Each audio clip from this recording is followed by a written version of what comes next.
Let's get that. Let's get that money. Let's get that $5. And we're live. Welcome to another installment of the Final Scoop podcast. My name is Robert Schinetsky, the supplement engineer. Joining me as always is my international band of brothers and Shane Smith, Stack.com, Robert Samborsky, Apollon Nutrition, Lukasz, Troublemaker, Rytkowski, Prometeus Intelligent Sports Technology. Welcome, my friends. It's good to see you. What happened to Babyface? I actually. I think it's insulting. No. It's because I'm tired. I think it's showing through. So okay. So not mentioning it's saying that you look like shit. Yeah. Shane Cranky Pants Smith, Stack.com. Shit face today. Okay. Bitchy face. That's going to be later when I go to the distillery. That's going to be my nickname later when I go to the distillery.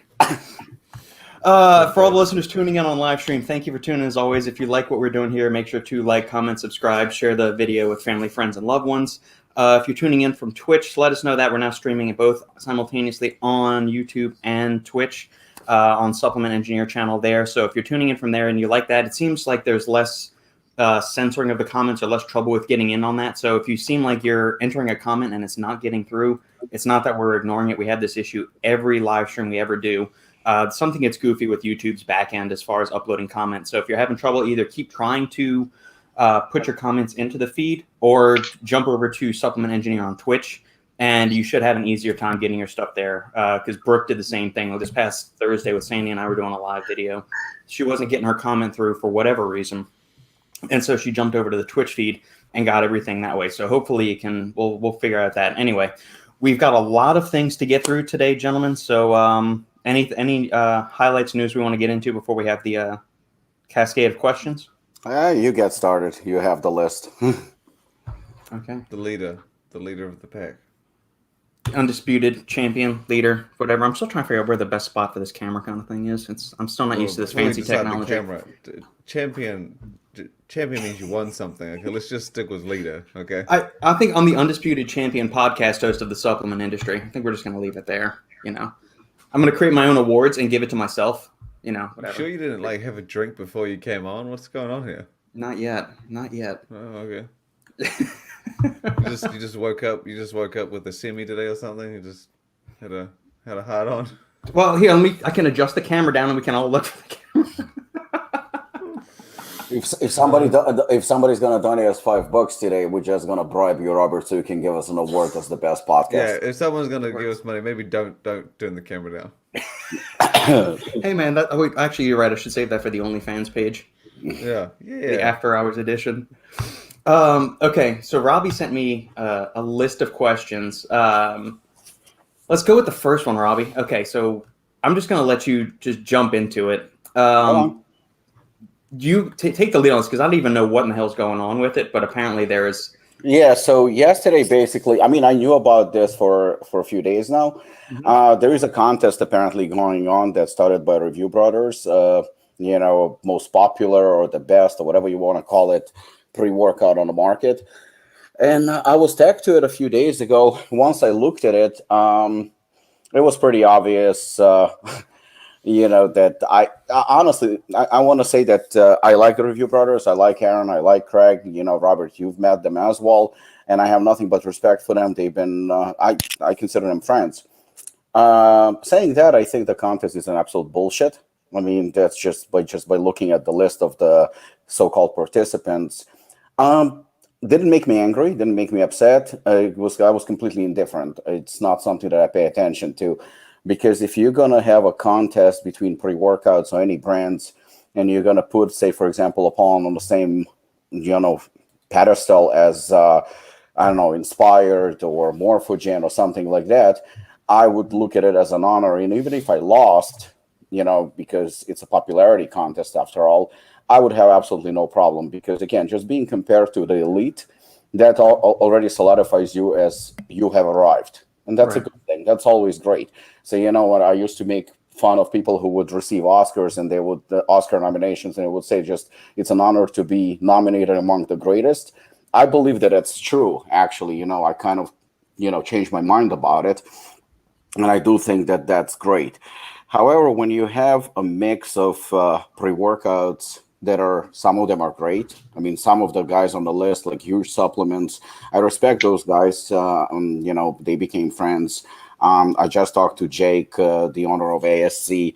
Obviously, I have utmost respect for Inspired, Performix. I mean, the list goes on and on. Glaxon. There are a lot of good companies making legit products. And again, it's I do believe, because I'd be lying if I said I didn't. I believe that in our own category we are the best, but that's what I should. It's like your child. You obviously think your child is the best, and that's the only way to look at it. But when I saw that. But I can only speak for myself, of course. When I saw that I'm in the same mix, or Apollon is in the same mix as Excelsior, for example, or something like that, that upsets me. But again, I wasn't to a point where I was pissed or anything like that, because I just don't think that we belong in the same category. Something that is spiked with illegal substances, that is proven to be spiked with illegal substances, and that's like bringing a gun to a fist fight. I mean, you just don't do that. It's illegal. It's banned. Excelsior is made in the United States, obviously not in a GMP certified facility, not a legit lab, just like Dark Energy that was very, very popular, but all of a sudden got busted by DEA, and rightfully so, because it's shit. I mean, let's call it for what it is. If somebody's going to give you a certain euphoria, or it's going to make you feel good, I mean, you can take cocaine and you're going to feel phenomenal. You're gonna feel the energy. You're gonna feel the rush. There is a reason why a drug like PCP that is illegal, you're not gonna feel any pain or anything like that. But it is banned. It is illegal, and you will go to jail for it. But if you drop a few milligrams into any pre-workout, I mean, we know what's gonna happen. You're gonna have a really good time. Exactly. So. Again, I completely ignored it, even though we won a couple of rounds or something like that, because I was always tagged to it, but completely ignored it. I couldn't care, if Apollon loses or wins, because that's not a company that I want to be part of, with certain brands that were there. But yesterday, I was, I was not tagged, but I started receiving a lot of messages. And there is a certain company, Dark Labs, that makes the famous or the well-known crack. I never said a bad word about the company. I don't agree with what they do. I don't agree. I don't think we're in the same category. And again, I never said anything bad about them, just not my style, unless I'm attacked. But they posted a graphic where they, in a couple of rounds, took out Assassin, Excelsior, and Wrecked by Huge Supplements.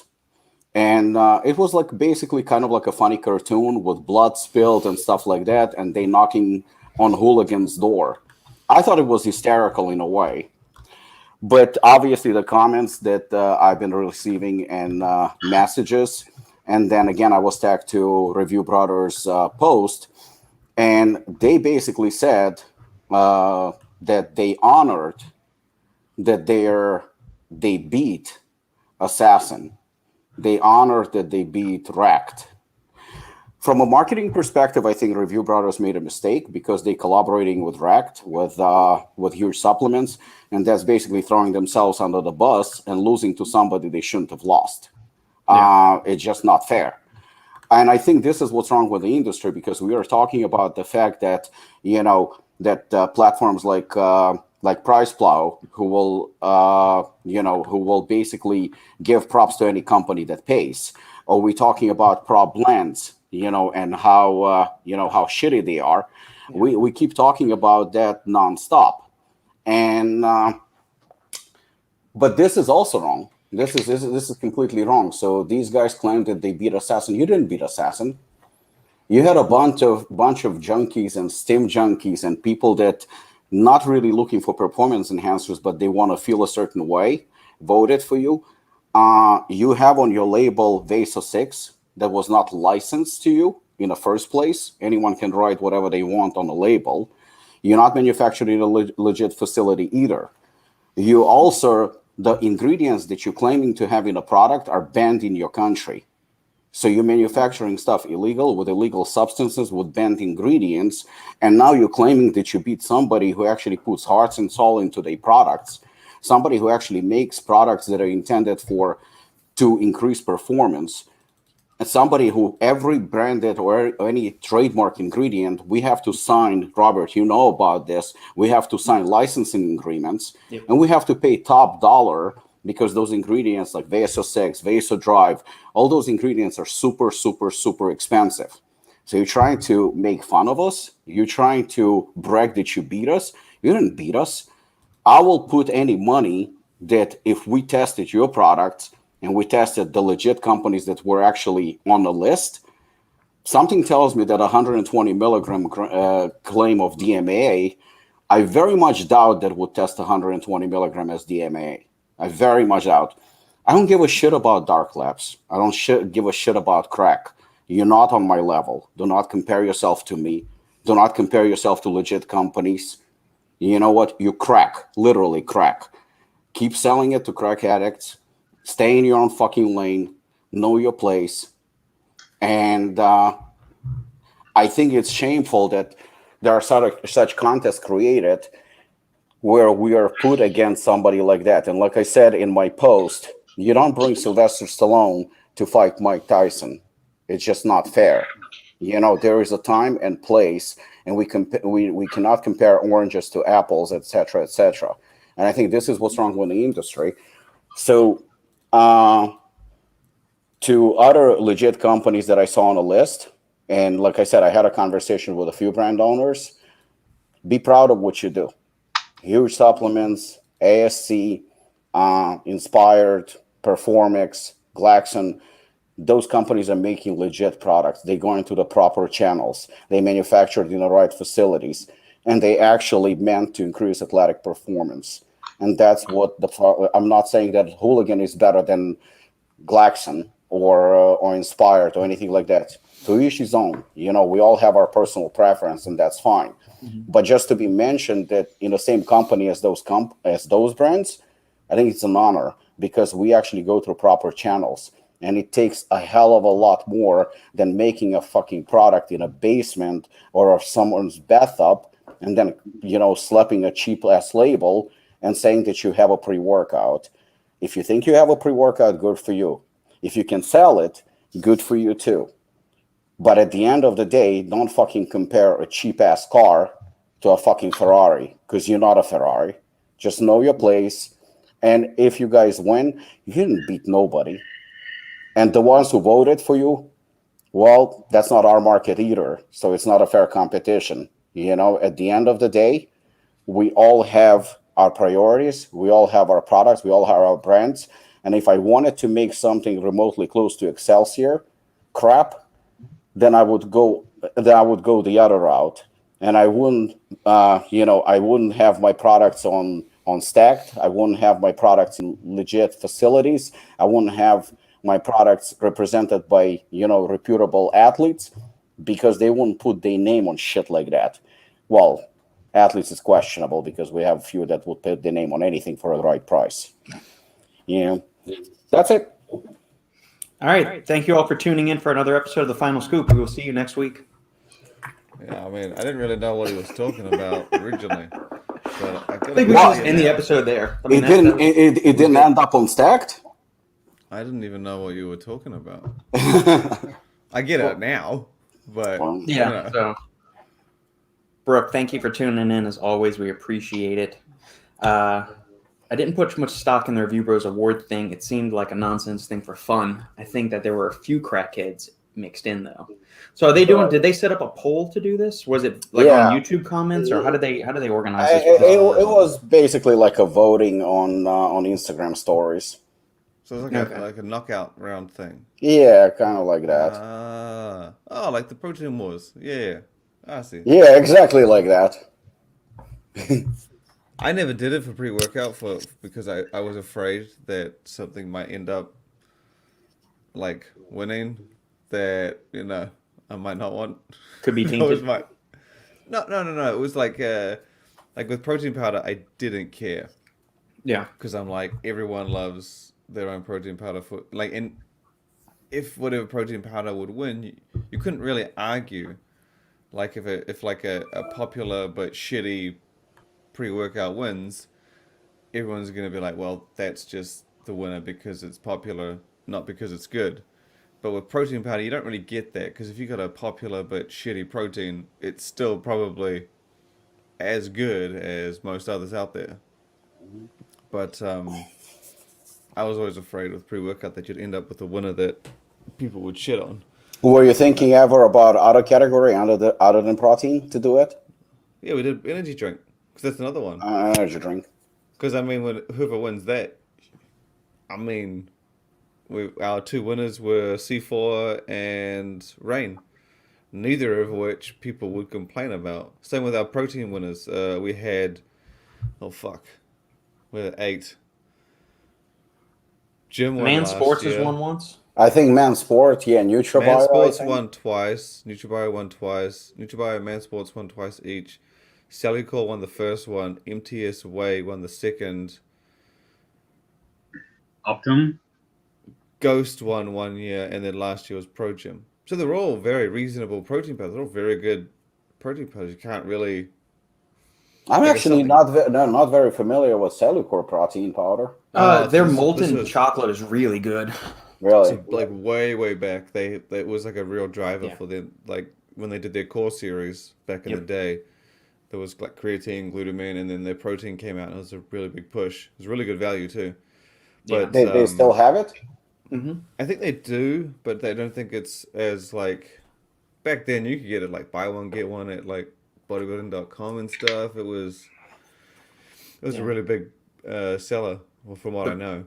The flavor was really good. See, I mean, any of those that are on the list, I've never tried Pro Gym. I haven't heard things one way or the other on them. I really like it. I have to admit, I really like Pro Gym.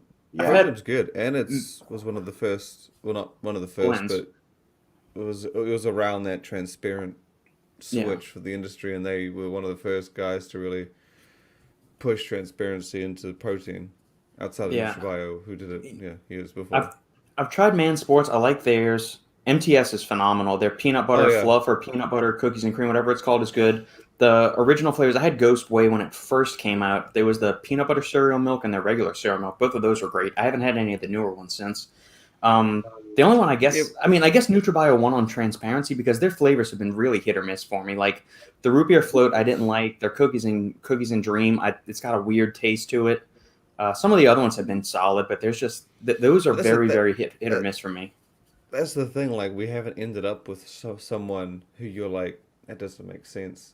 Like I haven't ended up with a winner where I'm just like some random small amino spiking protein powder that wins, and you're just like, oh fuck, this is horrible. Like I didn't end up with that at all. It's always some rather large brand that makes sense because protein's one of their key sellers, or they got a lot of fans.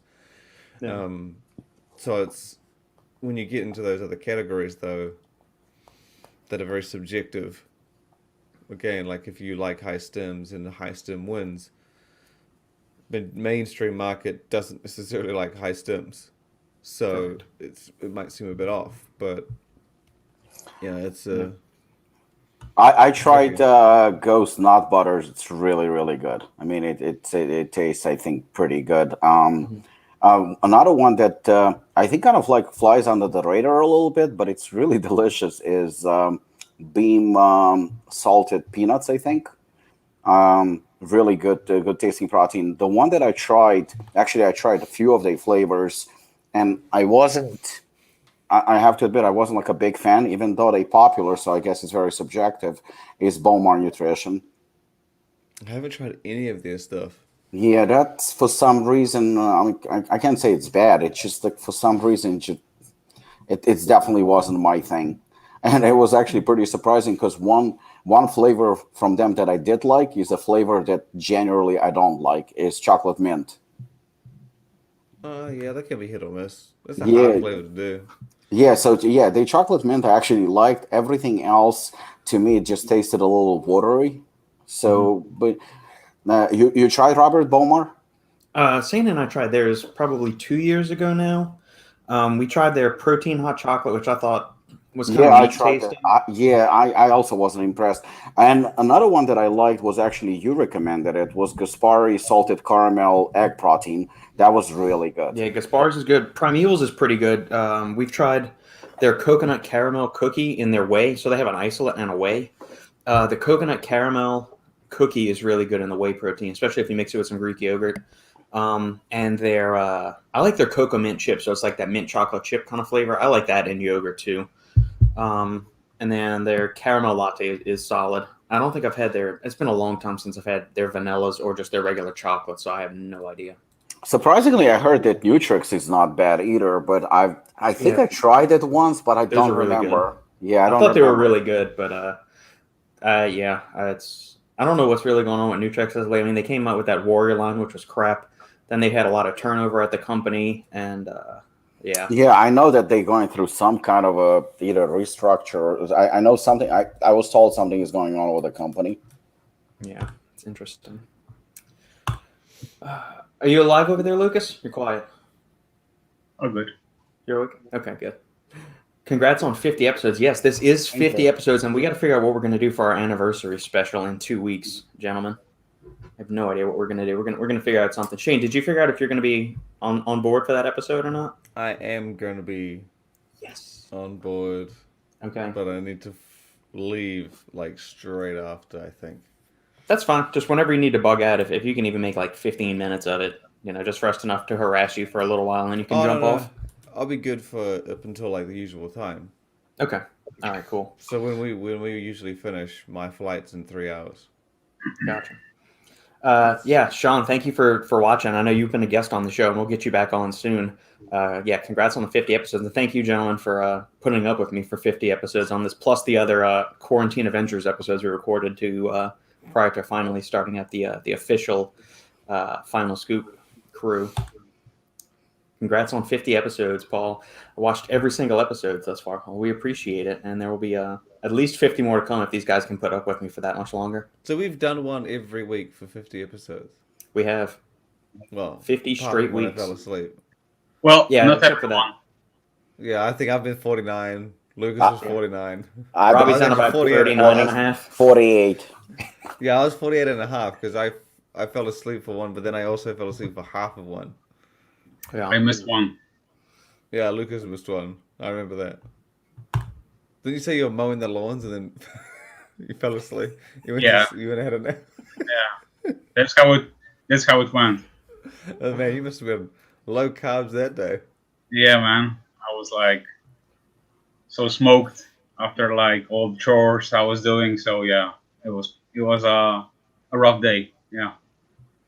Patriot Diana Q Sovereign Woman. This is a first-time commenter. Thank you for tuning in. I love the name. Yeah. Sweetheart, Shane, when are you eating vegetables? I think we're going to make Shane eat an entire plate of vegetables for the anniversary special. When hell fucking freezes over. Why the fuck would I eat vegetables? What kind of a celebration is that? Bacon-wrapped asparagus, man. There you go. That's not... Speaking of celebration, are we planning to do something for the 52nd episode? I'm assuming. I'm not fucking eating vegetables. I'm not talking about like eating crap food. My wife says to me, she's like, you need to put your broccoli in this. You need to do this, and I'm like, look, man, if you need to add shit to shit, then you're automatically saying straight out, it tastes like ass, right? Oh, just wrap it in bacon. Fuck, why don't you eat bacon by itself? Yeah, because it's fucking delicious. So do you not put salt? Like if you're cooking chicken or beef, do you not put salt or pepper on it? Do you just eat it as is? You don't put any seasonings on it? If I can, but I mean, I don't really care. I'll have it by itself. I'm fine with just chicken breast. Just plain, like you just boiled it in water? No, I usually in the air fryer or the. And you put seasoning on it though, don't you? So you would need to add something to it to increase the flavor, right? What, you mean seasoning before I cook it? Yes. No. You don't season your chicken before you just take the raw chicken boob and you just throw it in there, no seasoning, no salt, pepper, nothing on there. Yeah. Weird. Hold on. You're trying to say that you're not using any salt, any pepper, or any sauces to your meat? Oh, I put salt on like a little bit afterwards. I don't put any pepper. Pepper's gross. Are you fucking kidding me? What? Oh my god, dude! I'm losing. You are where there are things. Do you I'm have taste buds now? Huh? Do you have taste buds? Dude, just because... Look, you are fucking weird, man. It's not weird. Dude. Yeah, don't have. I agree with Lucas. I mean, up until the pepper comment, This is bodybuilding level. This is pain level. Do you know how much time it takes to like add all that shit on when you can just? About 4.5 seconds. Yeah. Tell Nikki I feel sorry for her. Why Wow. is it got anything to do with her? Oh, I'm assuming she's doing the cooking for you. Yeah. No, I do probably. it. I cook every one of my meals. Damn, bro. Okay, well, do you cook for her? Or does she cook her own stuff? She cooks her own stuff. I cook my own stuff. Okay. How do you call it cooking when you are not using anything?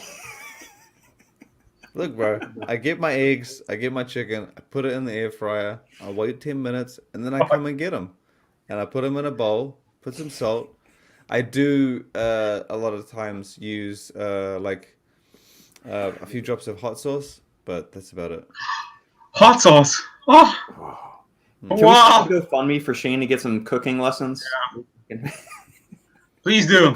Cooking lessons would only be necessary if you didn't like your food. Bro, I'm donating $5 right now for you to buy a nice hot sauce or like a salt, pepper, and something else. Give me $5, and all I'm gonna do is just go use it for gas.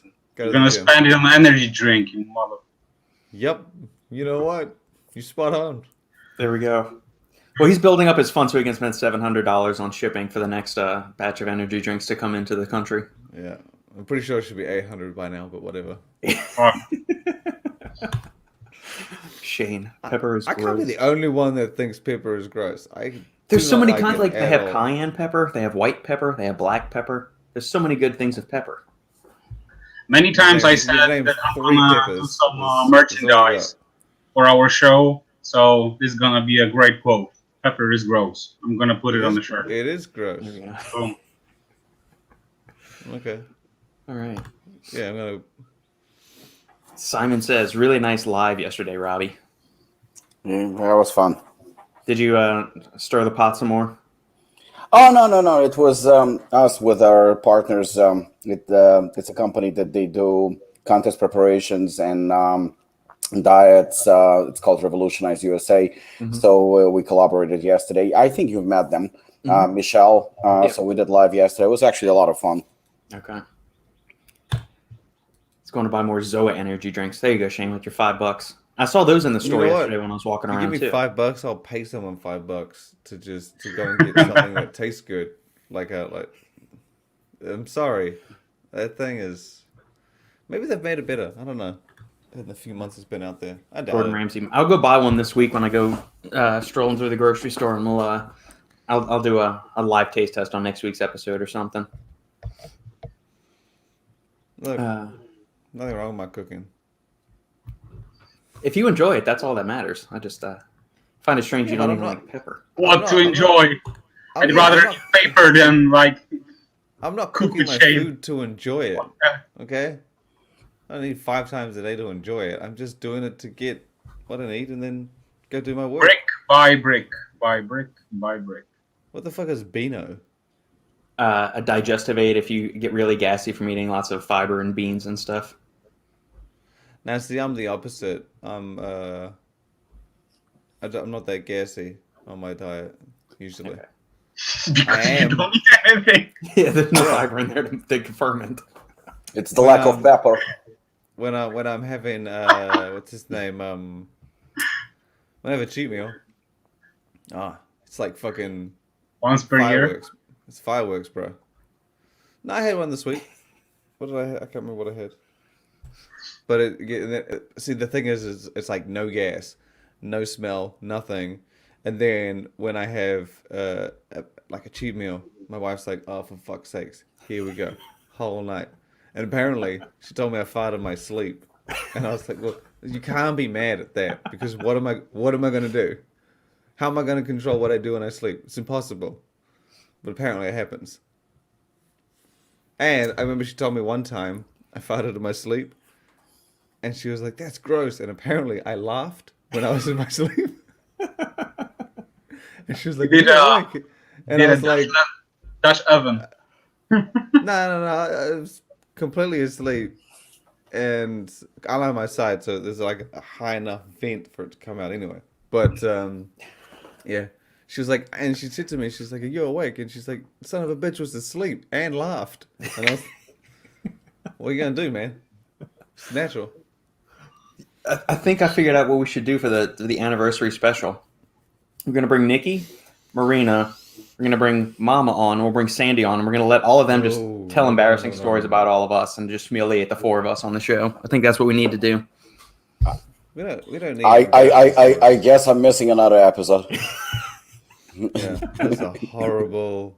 It's a horrible idea. You know what? Maybe for the 50-second episode, I will get a plate of vegetables. Maybe that'll entertain everyone. That'd be a higher viewer turnout ever. You will say something good about me. Huh? Adam. Yeah, and this came in earlier, Adam. So just to let you know, it was coming in through the YouTube, and we just hadn't gotten through that. We needed Robbie's opening rant first. Was wondering if anyone has any experience with acetyl L-Glutathione, with the current controversy around N-acetylcysteine. It seems like another interesting novel substance. Any of y'all messed around with acetyl L-Glutathione? The only thing I'll say is that I don't have any experience, I'll be honest, but I also don't think there is any controversy with NAC. I think it's just bullshit that's going on, and that's it. But honestly, no controversy. It's an amazing ingredient and great, amazing supplement, and that's it. Just to be clear, they are not banning NAC. So it was just like I don't know. It was like just a quick propaganda or like some kind of bullshit, but they are not doing anything with it. So it's staying for sure. Amazon isn't selling it, but then I didn't even bother to look to see if that was the case. But then they don't sell many things. Right, yeah. So, I mean, just because Amazon doesn't have it, there's still a bunch of major brands still selling it. Like, you can still get it on NutriCost. I've got a bunch of tubs of that. The FDA has not outright banned it. The Council for Responsible Nutrition has also said, hey, we expect a response in 180 days about give us some clarification on what's going on here, because you're talking out of both sides of your mouth. And really, and when the FDA came out, they weren't saying you can't use it. They were going after those dumbass companies that were saying it's an effective cure for a hangover. I mean, it would just be as irresponsible as saying it cures COVID-19, even though there's some studies coming out now showing that might be a pretty good thing to use if you're looking to potentially decrease susceptibility to increased infection and adverse outcomes. Yeah, this subject was driving me nuts a few weeks ago, but now I'm ignoring it, because I think Lukasz actually summed it up nicely in one word. It's bullshit. Yeah. And it doesn't even deserve attention. Right. But for in terms of the ingredient though, like Adam, the S-Acetyl L-Glutathione has been shown to be more orally bioavailable and effective than regular L-Glutathione. So 200 milligrams a day seems to be the dose that's been used in the studies. And so, if you can get your hands on that, that seems to be more effective. It might be a more cost-friendly option than going with like the Cetria L-Glutathione or just regular L-Glutathione. I was messing with this ingredient. I bought it from Jarrow, if I remember correctly, and it was like 100 milligrams per capsule. So it's more stable, as Robert said. It keeps in the blood for a longer than regular glutathione. So you can try it, but in my opinion, go with NAC and you will be happy. Yeah, proven, effective. 100%. We are all huge fans of it. So yeah. Well, Shane doesn't need to worry about protecting his liver. He's okay. Me, on the other hand, it's he's not using pepper. So yeah, bro. I got my checkup just recently. He said, "You're fucking legit." I was like, "Thank you." Said 100% clean, great cholesterol, 0 issues. Yeah. Did he put a bra or a dude in front of it? Because he said your doctor just told you you're fucking legit. But he go, dude, bra, you're fucking legit. Or did he just say you're fucking legit? Dude. Oh, no, my doctor's proper. He just texted me. He said the results look great. Your cholesterol is like 3 point. My balls dropped. It's lost my balls, man. There we go. I didn't want to use your term, so I decided to go with mine. There you go. Someone emailed me the other day. I told you this, Uh-huh. and he fucking said, "I lost my balls" in the email. I was like, "The fuck you watch it? Unreal." And I was catching on. I didn't think it was that weird. There you Now go, now I second guess what I say, and I'm like, I suppose it does sound kind of weird. Yeah, Me it's too. fine. We've all got weird, unique turns of phrases, but it's what endears us. We're changing lives, Shane, one listener at a time. So you've already influenced somebody to say they lost their balls. So this is a good I thing. don't think we're changing lives. We're just saying dumb shit that people think is funny. Well, that, or if we can, turn them away from other wrong sources of news, people that are promoting the idea that lion's mane tanks libido. If we can turn them away from them and show them the light, then all the better. Hey man, I still think that guy might have lost a heart on that day. We don't know. We don't know. He may have very well. I got to think there's a deeper issue. Like if you jump into bed and you can't stand that attention, are you really gonna blame it on the lion's mane? Maybe you need to. Yeah, see, that's what I thought. That's what I That's thought was it. weird. It's like if I had lion's mane that morning and I don't know, had my breakfast, had my stims, went through the whole day, and then I was like, here we go, time to crack it, and I'm like, it's broken. The last thing I'm gonna do is be like, fucking lion's mane. Yeah. The last thing that's gonna come to my mind is that. Right. I wouldn't have never thought of that. I would have been like, man, I had too many stims today. It's just circulation's not back yet. I don't know, but it would not have thought lion's mane. No, I got to think there's deeper issues. Like maybe you're just not attracted to your partner anymore, or there's other life stresses going on or something. But I mean, you're gonna blame one I gram would of think lion's that mane like you stress- jumping into bed. Yeah, it's definitely gonna be Stress would play a Yeah. bigger role. Like, I sorry, get that. hon, man, that lion's mane. We just gotta wait till tomorrow night. Sorry. But just, then if I don't think I've ever been in a situation where I tried to get it up and didn't. Either I'm not in the mood or just not feeling it and just Yeah. don't attempt it. But I would think if your head's in the right place and your mood's in the right place and then nothing happens from that, I would feel like that's something a bit funky. But hey, again, we don't know this guy's story. Let's not well, get talking. I'm not even talking about Bogdan. There was a guy that was emailed Robbie initially. I'm talking about the other charlatan fuckface that was putting all the bad information and the fear mongering out there. That's what I'm talking about. Saying like he's trying to do all this woo whoa, you're not going to find this information out on Google. You got to trust me. I'm Robert? the all-knowing guru. No, but Did you see the comment? I saw the comment. yeah, I saw it. I saw it too. I'm looking forward to answering it. Oh, you're talking about later on in the comment section? Yeah, Go make my breakfast. Yeah. So yeah, I think it's yeah, but I feel like we've beat that issue to a standstill. So Brooks in support of a women tell all. See, guys, that we're gonna start a movement for it. We need to study Shane for science. You are that's gonna be interesting. Women tell all. I'm not that interesting, but whatever. You don't. You may not think so, but I'm sure Nikki can give us some good stories. She's just as fucking weird as me, man. There's people. I don't understand. Maybe she's not. I don't know. Well, how long? Can I ask how long y'all have been married? Wow. Ooh, 5 years. Okay. And did y'all know each other for a while before then? Oh yeah, we've known each other since she was 9, 10. Because we swam together. We used to swim at the same club. Oh, damn, I didn't know that. So y'all have known each other longer than Sandy and I have known each other, and I thought that was a long time. Like, we've known each other since freshman year of high school.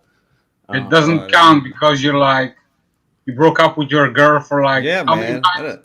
I didn't 6, break 7 up. times. I didn't break up with Nikki like, what was it? 18, 25, 70 Yeah. times? How many was it? 7. Yeah. 7. 7. Like you can 7. remember. You should remember. From the time you were 9 until you're 32? 33, but thank you. 33. So in all of that time, you can't tell me there's no embarrassing story that she has on you that you would find funny? I can tell you right now. Multiple. I can tell you right now, there are a lot of embarrassing stories, but none of them I wouldn't say myself. I just don't see them as embarrassing. Like you said, oh no pepper, and I'm like, that's not strange. Pepper's gross. I don't understand that.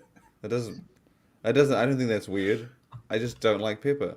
My dad used to use it a lot. It's just Oh, it just smelled like shit. Anyway. You see, the funny thing is like at first I thought that what he said about pepper was I was like, whoa, that's a little bit far out there. But on the other hand, I think Not that far out there. no, for majority of people it is. But Really? yeah, Huh. Interesting. but to play devil's advocate, I actually see a point because the thing is like we all so different, and sometimes you're weird, definitely when it comes to food. There is no doubt about it. But like what you just said about that, all the embarrassing stories that Nikki has, you don't find them embarrassing, and you would have told No. it yourself. I respect that. I respect that a lot Yeah, because but the thing is, everybody has that. yeah, but a lot of people will not tell, and you say that you would. Wow. That's Okay. that's what sets you apart, and I can respect that because the thing is, it's like going to. I mean, forget about pepper, but if you're going to, I don't know, a pizza parlor or something like that with a bunch of friends, and I mean, majority of people, I'm going to go say vast majority of people, 99% love pizza. And you're going to be the only one who's not going to not eat pizza because of dieting or religious issues or whatever it is, but you're just going to say, I hate pizza. I'm pretty sure that everybody's going to give you like a funny look, and then they're going to look at you like, what the fuck is wrong with you? And it's pretty much Yeah, that's a good point. guaranteed. But at the Maybe. same time, that's how you feel, and we have that in everybody's family, among our friends. And it's strange. It's to most people when it comes to more common things like pizza and even pepper, because I mean, most people, they do, what do they use when it comes to seasoning? Salt and pepper is pretty much a standard. So yeah, it took me by surprise too. But come to think of it, That weird. I don't think it's weird. I think it's I just don't think it's Nikki. I you. don't think Nikki eats pepper. Has pepper either. We don't have pepper in the house. There's zero pepper. But you So use salt, right? salt. I fucking love salt. Okay. But Nikki doesn't Mama, like too much. Nikki doesn't like salt too much either. at See, least some. there's no pepper. There's no pepper in the house, so she's probably just fucking weird as me.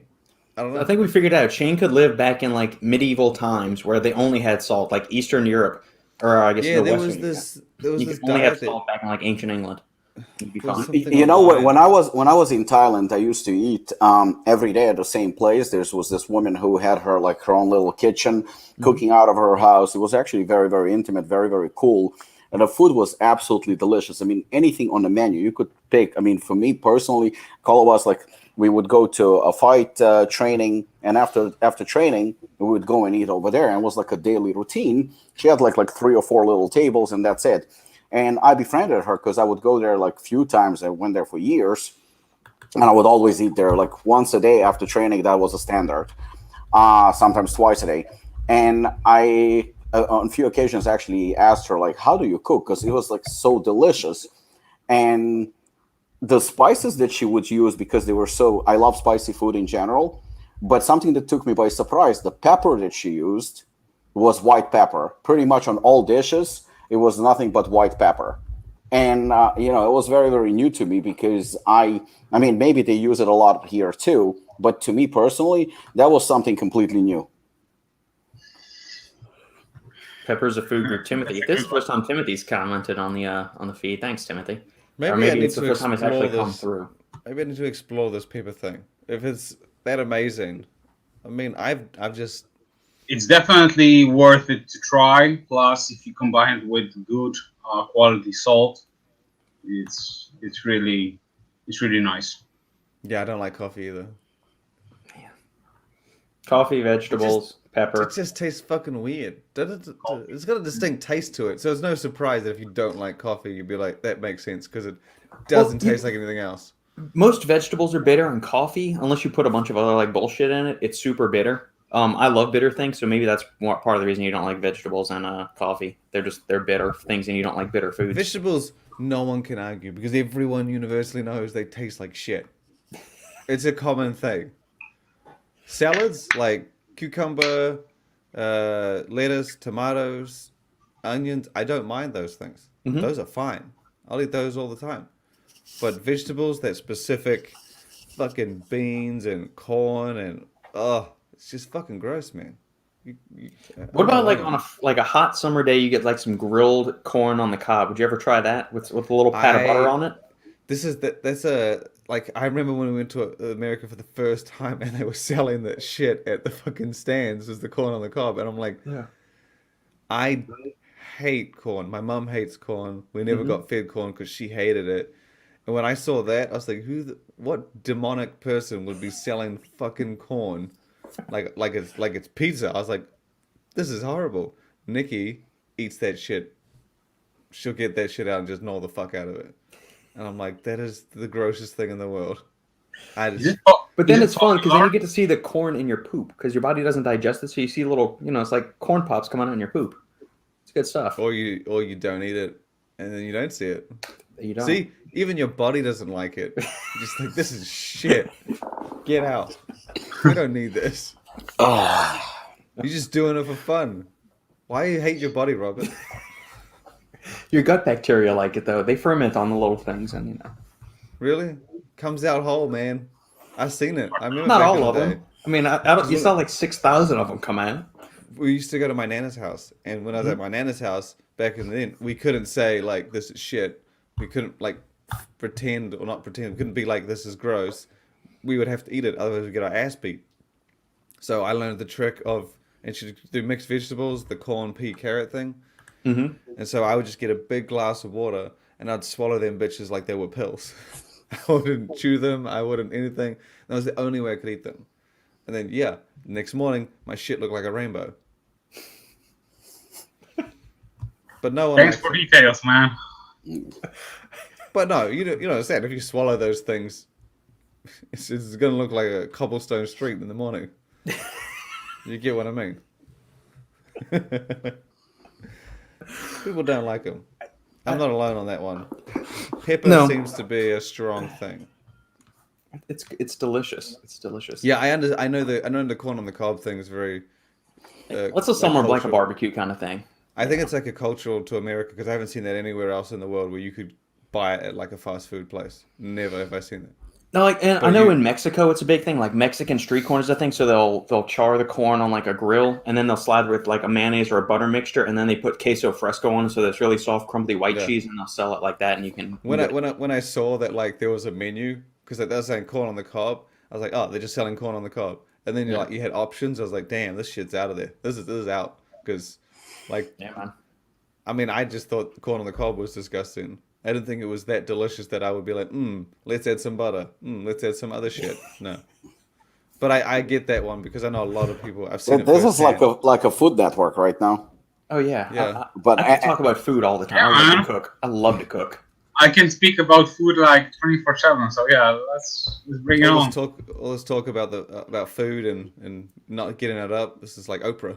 This is you. Oprah, Dr. Phil.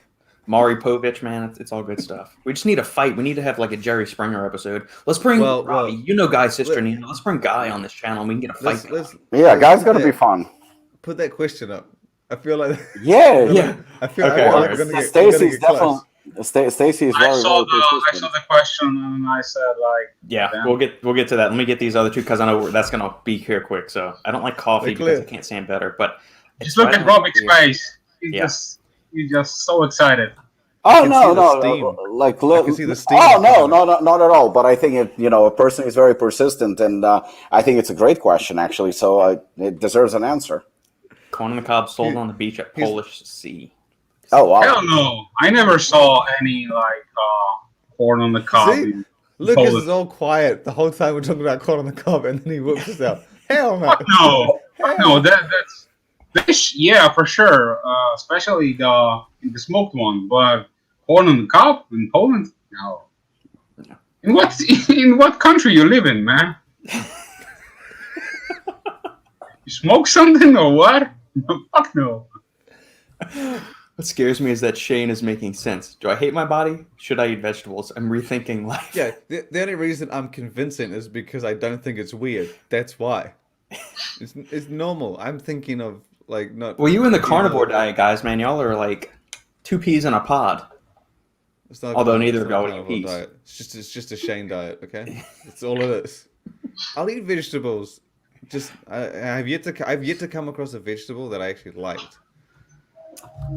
We'll find one. We're gonna find one. Oh, here we go. Stacy L95. This is the first time I've seen Stacy comment on here too. So first off, thanks Stacy for chiming in. They haven't obviously seen Robert go off. No. Hey Rob, please may I play devil's advocate here? Hooligan and Assassin have illegal ingredients here in my country. Does that mean they cannot be in competitions here? Or can it be in with other pre-workouts here? Well, If I may, I don't. Yeah, go ahead. If I may say one thing, can Stacy specify in which country she lives in? What Oh, it country? doesn't. It doesn't matter. It doesn't matter. No, But Stacey's right. Every country has a different laws, and from country to country. I don't think hooligan would be banned in most. Well, no, Maybe. the caffeine content in some of the countries would be too high. So partially, Agmatine. yeah. I just wanted to know. So But yeah, I mean, out of curiosity, I guess what country would help, but it doesn't really matter because the thing is that I think it's a very, very legit question. I think it's a good question. So the thing is like majority of companies, when they bring their products, and this is something that Lukasz is familiar very, very well because we had a conversation about it, in terms of Prometeus, when they bring products to Europe, for example, from United States, they have to meet certain guidelines. They have to meet certain regulations. So that's a totally normal thing from country to country. However, I think what you're missing is the fact that we're manufacturing products in United States, and Hooligan and Assassin are intended for U.S. market first and foremost. Assassin actually had DMA in it in a first and second edition. Argentina, okay, UK, Argentina. All right. Okay, so yeah, so I'll continue. So the thing is that we manufacture in the United States under U.S. regulatory, and everything has to meet, what's allowed in this country in particular. All our products that are sold in Europe, not only our products, but in general, if products are brought to another country, whether it's Europe, Argentina, or another country, they brought in illegally. There is no certification, there is no allowance, there's nothing like that, and people are just reselling them. Same thing goes in the United States. You can walk into any supplement store in the United States and you will find SARMs, you will find products that do not belong, including DMA, which is a banned substance in the United States, but you will find it on the shelf. That is something I cannot control under no circumstances. However, again, Assassin did contain, and Shogun both contain DMAA, but it still was manufactured in a legal facility. It was still manufactured in FDA inspected facility. My manufacturer allowed us to use that ingredient and actually manufacture it for us. The fact that it was sold in a country maybe where DMA was already banned or something like that is not my control. That is not something I do. That is up to the distributor or whoever resells it in a given country. Now, you're trying to play devil's advocate, and I do understand where you're coming from. But at the same time, what you're missing is the point is that there are also labs. And I'm not talking, I don't know if you're talking about dark labs specifically, because to be honest with you, they only got on my nerves yesterday with that illustration. But I'm talking about, for example, a company that manufactures in the United States, and that's Excelsior pre-workout, which is manufactured illegally. It is even in the number and the contact on the label is fake, and that's proven too. It's definitely manufactured illegally. It contains ingredients that are illegal in the United States, yet it's still sold in the store. So the point is that, again, you don't bring a gun to a fist fight. If something is illegal, it's illegal. Because where do we draw the line? Then let's compare hooligan to cocaine. Let's compare hooligan to crack. Let's compare, no pun intended. Let's compare hooligan to other illegal substances, and there's going to be no end to it. And you know what? We actually talked about this. I think Lukasz said it best last week, where he said that a pre-workout does not need to include, I believe you said, beta-alanine and citrulline and stuff like that. And he's 100% correct. It's about how the pre-workout makes you feel.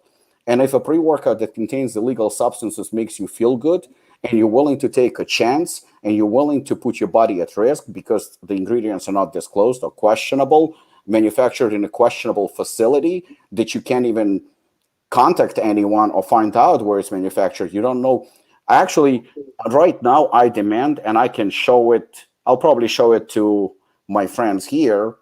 One of my manufacturers sent me a list of ingredients that are going to be in the next. I guess I can announce it now. We're going to release a new chaos in a matter of few weeks, months, maybe. And the ingredients that are listed, actually, Robert helped me formulate it. So, Rob, thank you so much. Again, props. I have every ingredient. It says where the ingredient is coming from, which company, where it's sourced from, because I insist on it. And that also costs extra money. That also is extra cost. Testing, third-party testing, et cetera, et cetera, et cetera. That's what legitimizes a certain pre-workout.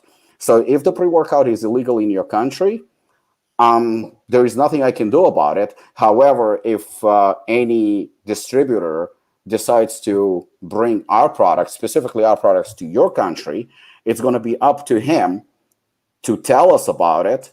And then what we're going to do is we're going to formulate specifically for your country for it to be legal in your country. And that's what we just did for Russia. And we bring it to Russia, I believe, in August. And I assure you, Hooligan Russia looks nothing, absolutely nothing like Hooligan USA, because we had to meet a certain criteria. So comparing it to different countries, etc., I think you're missing the point. It's not about that.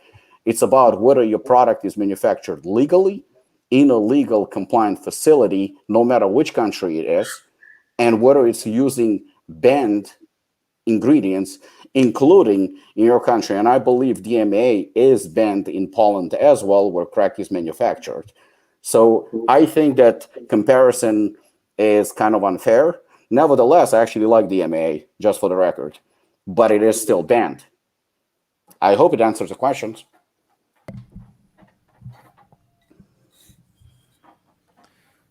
She says, Hooligan is the gun here in the UK and C4 is the fist, for example. If there's competition here, how can Hooligan be in it? It is very hard to draw the line. Much respect and thank you for the responses. No problem at all. I'll let you chime in. Yeah, Shane actually answered it just a while ago, and that's the reason why he doesn't do any comparisons and competitions between the pre-workouts. If Hooligan is legal or illegal in the United States, again, it's not up to me. It's up to the distributor to contact us. C4 is a lot weaker, but not necessarily worse than Hooligan. Everybody has their own choice and preference. But I'll tell you the truth. If Hooligan is compared to C4 and Hooligan would lose, believe me, I would have zero problem with that because it comes to personal preference. As long as they both compliant and both legal in a country, that's cool with me. I think I kind of get what he's saying. I think he's saying that, like, let's just say we did a contest in Japan and then they compared a pre-workout that was illegal in Japan to a pre-workout that's legal in Japan. But I think where you guys are losing communication is that what Robbie is saying is that the country that Excelsior or crack, is manufactured in is illegal. And it's probably illegal in that country and the country it sells in. So it's, whereas Robic makes his product for America where it can be sold and where it's not illegal. And I guess what Stacey's trying to say is that, well, then if you bring that to a country, but that kind of defeats the purpose, because if you take it from Robic's country to a country that's illegal, that's your kind of fault. I think Robic's drawing the line that the original conditions in the market it's manufactured for is illegal, whereas his isn't. So I guess you could probably take any pre-workout to any country and make that argument, but what I think, which is what Stacey's point is, but that's not necessarily what Robert's drawing the line at. You're drawing the line at, like, for your original market, you're following the rules as best you can, whereas they don't seem to be. Stacey, yeah. Stacey, when I met Robic, I believe it was like 2 years ago or something. Yes. And we talked about, like, regulations and so on. And he talked with me briefly about, his products and bringing it to Europe and so on. And I told him straight away, from my perspective, how the situation looks in Europe.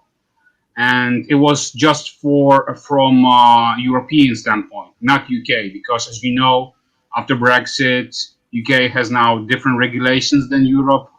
Plus, Europe also has a different regulation from country to country.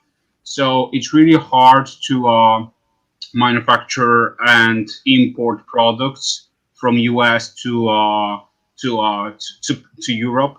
You still can, of course, you can. And as Robbie said, you can put them on the shelf or under the shelf and try to sell them. And some of the companies here in Europe are trying to do that. They always like try to market them as the hardest hitting pre-workouts, the hardest hitting products out from US and so on.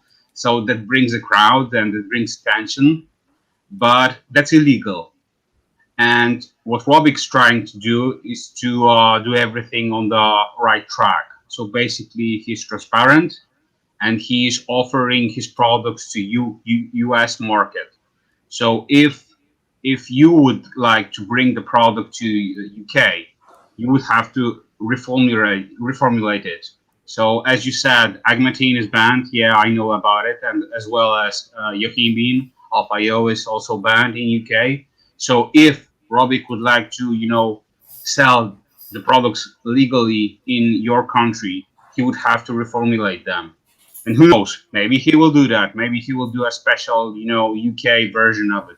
But right now, he tries to expand in US, and I think that's the smartest option, because if you want to grow a brand, try to dominate in your region and then move forward. Yeah. That's what that's what I would do, and that's what I tell to 90% of the brands that trying to reach out to me every goddamn day. So yeah, man. Props to Robbie for his work ethic and so on. I always say that, and I'm not the most talker in this group, so I'm always trying to listen to everyone, but at the same time, from my perspective and ending this rant, I just want to really say that Apollon is doing a great job, and they grew through all these years right now. So, yeah, that's all. Thank you, Lukasz. But you definitely are expert in this field, because, I mean, Prometeus supplies the entire Europe, and, from country to country, obviously, there are different laws and regulations, and you have to stay on top of it. But, yeah, it's true. I mean, you told me right away, it's just not going to fly. One other thing to consider too is it's not like this is a formal competition like Robbie submitted it like you do for like these beer judging competitions or food festivals or bourbon like spirits competitions where it's an official sanctioned thing and all these companies are submitting their products. This was Craig and Aaron just taking a bunch of pre-workouts and it was on them. They chose products that contain illegal ingredients. So that's something to keep in mind too. It's not like Robbie's willingly throwing his product into a country's competition where he knows the ingredients are banned. This was just, the Review Brothers putting together something, and whether they chose to include ingredients that contain ingredients, they chose products that contain ingredients that were banned in the UK or any other country, that's on them. So I think that's one other thing that we need. It's not like Robbie was orchestrating this or willingly submitting a product that contained banned ingredients in a certain country for consideration as the best pre-workout. 100%. And you, like I said, you can compare it to anyone. And I think where the point is missed is it's not even about banned substances in terms of like DMA or something like that, because it's true. I mean, DMA just got banned kind of like ephedra got banned. We had zero control over it, and we all know that it was wrong to ban those ingredients, but nevertheless, they got banned. And unfortunately, and I mean it wholeheartedly, unfortunately, we kind of have to go with it, and we don't have a choice in the matter. I think the point is still missed, though, because I'm not talking about banned substances in different countries. I'm talking about companies that are illegally manufacturing products without any supervision, without any QC, any quality control, without ingredients that we don't know where they come from. And a couple of those companies, when they got tested, and it wasn't the first time or a second time, had the product spiked with illegal substances. That's what I'm talking about. I have nothing against the fact that, Hooligan or Assassin or any other product would enter a competition in a country where a certain ingredient is banned. I really don't give a shit about that. You know, I mean, if alpha-yo is banned in Europe, it's banned in Europe. It's not banned in the United States. Nothing wrong with the ingredient, and people are still bringing products with alpha-yo to Europe, and they're using it. And again, it's on them. Are they breaking the law? Well, kind of, sort of, but nobody gives a shit. We're talking about harmful substances that we don't know what's in it. And I think that I didn't have no problem. I want to kind of just emphasize the fact that I don't have a problem with competitions. You can enter proteins and whatever that Apollon makes into any competition. But when a company that manufactures its products illegally, and I mean illegally, they manufacture it illegally in a questionable facility that nobody knows where it is, that you don't know what's inside those products, when the ingredients that are on a list are stated that they trademarked, but were exposed that they never actually had the license to do it. That's where we have a problem with. And then that company has the audacity to go and mock other companies that are actually doing it the right way. That's where I had the problem with. I didn't have a problem with competition, winning or losing. I've won and I've lost so many competitions in my life, and I'm pretty sure more to come. That's okay. And I actually emphasized, if I lost today to C4, like Stacy pointed out that, you know, C4 is a fist and the hooligan is the gun, I can see it that way. I mean, yeah, why not? We can definitely compare it. It's a lot stronger. But I actually expect, if we had a competition that would be a wide competition, even if it was organized by Stacked, I actually think that the hooligan would lose to C4 based on popularity, based on the fact that it's a very well-known brand. And do you think that I would call Shane and I would say, like, man, what the fuck? How could we lose? We are so much better. We have more ingredients. We are stronger. I would never do that. I would never do that. Apollon was in a contest with in a protein wars, and we lost to Jim Stepani. All I did was I said, congratulations. I mean, I have no problem with it. It's a very well-known brand, phenomenal marketing. They're doing an outstanding job. I actually like the protein myself. Do I think that our protein is better? Yes, I do. Like I said, my child is better than your child. That's normal. Do I think that, you know, my product tastes better? Yes, I'm biased, and I think so. Do I have a problem losing to Jim Stepani? No, not at all. I think, you know, it's a great brand. It's a very well-known brand, much bigger brand than Apollon Nutrition. Zero problem losing to it. I know where they manufacture their protein. It's a legit facility, actually one of the top ones in the country, one of the top ones in the world.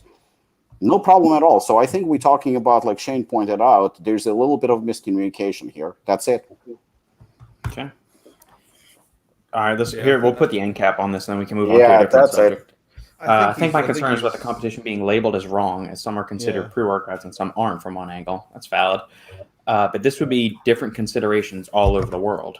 So if Japan's pre-workout is legal in Japan and Assassin is not in Japan, would competition in Japan with Assassin in it be disgusting too? Very hard, but I think we addressed it already. He's missing the point completely. All right. Easy. See.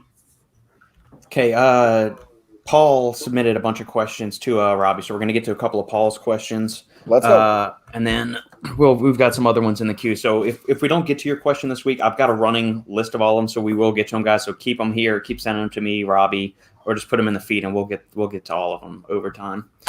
Which pump ingredients compete with each other via the same pathways? I feel like this is a Robert question. I would love to answer, but I feel like Robert should take this one. I wouldn't say it's necessarily. I mean, compete with each other, yes, in a certain sense, but like you almost, when you start taking like that, I would look at it more as like which ones are attacking the same pathway. So in which cases would it be redundant to put the same ingredient in there? So do you need to really put in 6 grams of citrulline with 1.5 grams of nitrosamine? Because both of those are doing the exact same thing, more or less. So both citrulline and nitrosamine are increasing plasma levels of arginine in the bloodstream. Arginine is the fuel for nitric oxide. So, you know, do we need to put in 10 grams of citrulline plus another 1.5 grams of nitrosamine? Probably not. That would be overkill. There's only so much gas you can put in the tank, and then you just get everything's just wasting, spilling over, and all of this other stuff. So I don't think it's wasted there. Something else we can look at is something like betaine, taurine, and glycerol. All 3 of those are osmolytes, so they all increase cellular hydration. Are there some other benefits to betaine? Yes. Are there some other benefits to taurine? Yeah. Which is why I don't think glycerol is really much needed anyway. Taurine and betaine can do the same thing that glycerol does, plus it does some other things in there too. And plus the dosage you need on glycerol is absurd to get actually any useful effects from it. There is some evidence. I think there was one study. I'm not sure if it was in rats or whatnot, but it showed that arginine actually reduced, I think, the efficacy or the uptake of citrulline to a certain degree. But then again, you see citrulline and agmatine stacked so many times together that is it really happening? Because there could be something to the fact that arginine and citrulline have some kind of conflict there. But agmatine also stimulates endothelial nitric oxide synthase independently as well. So it could be attacking a different point of the pathway in addition to inhibiting arginase.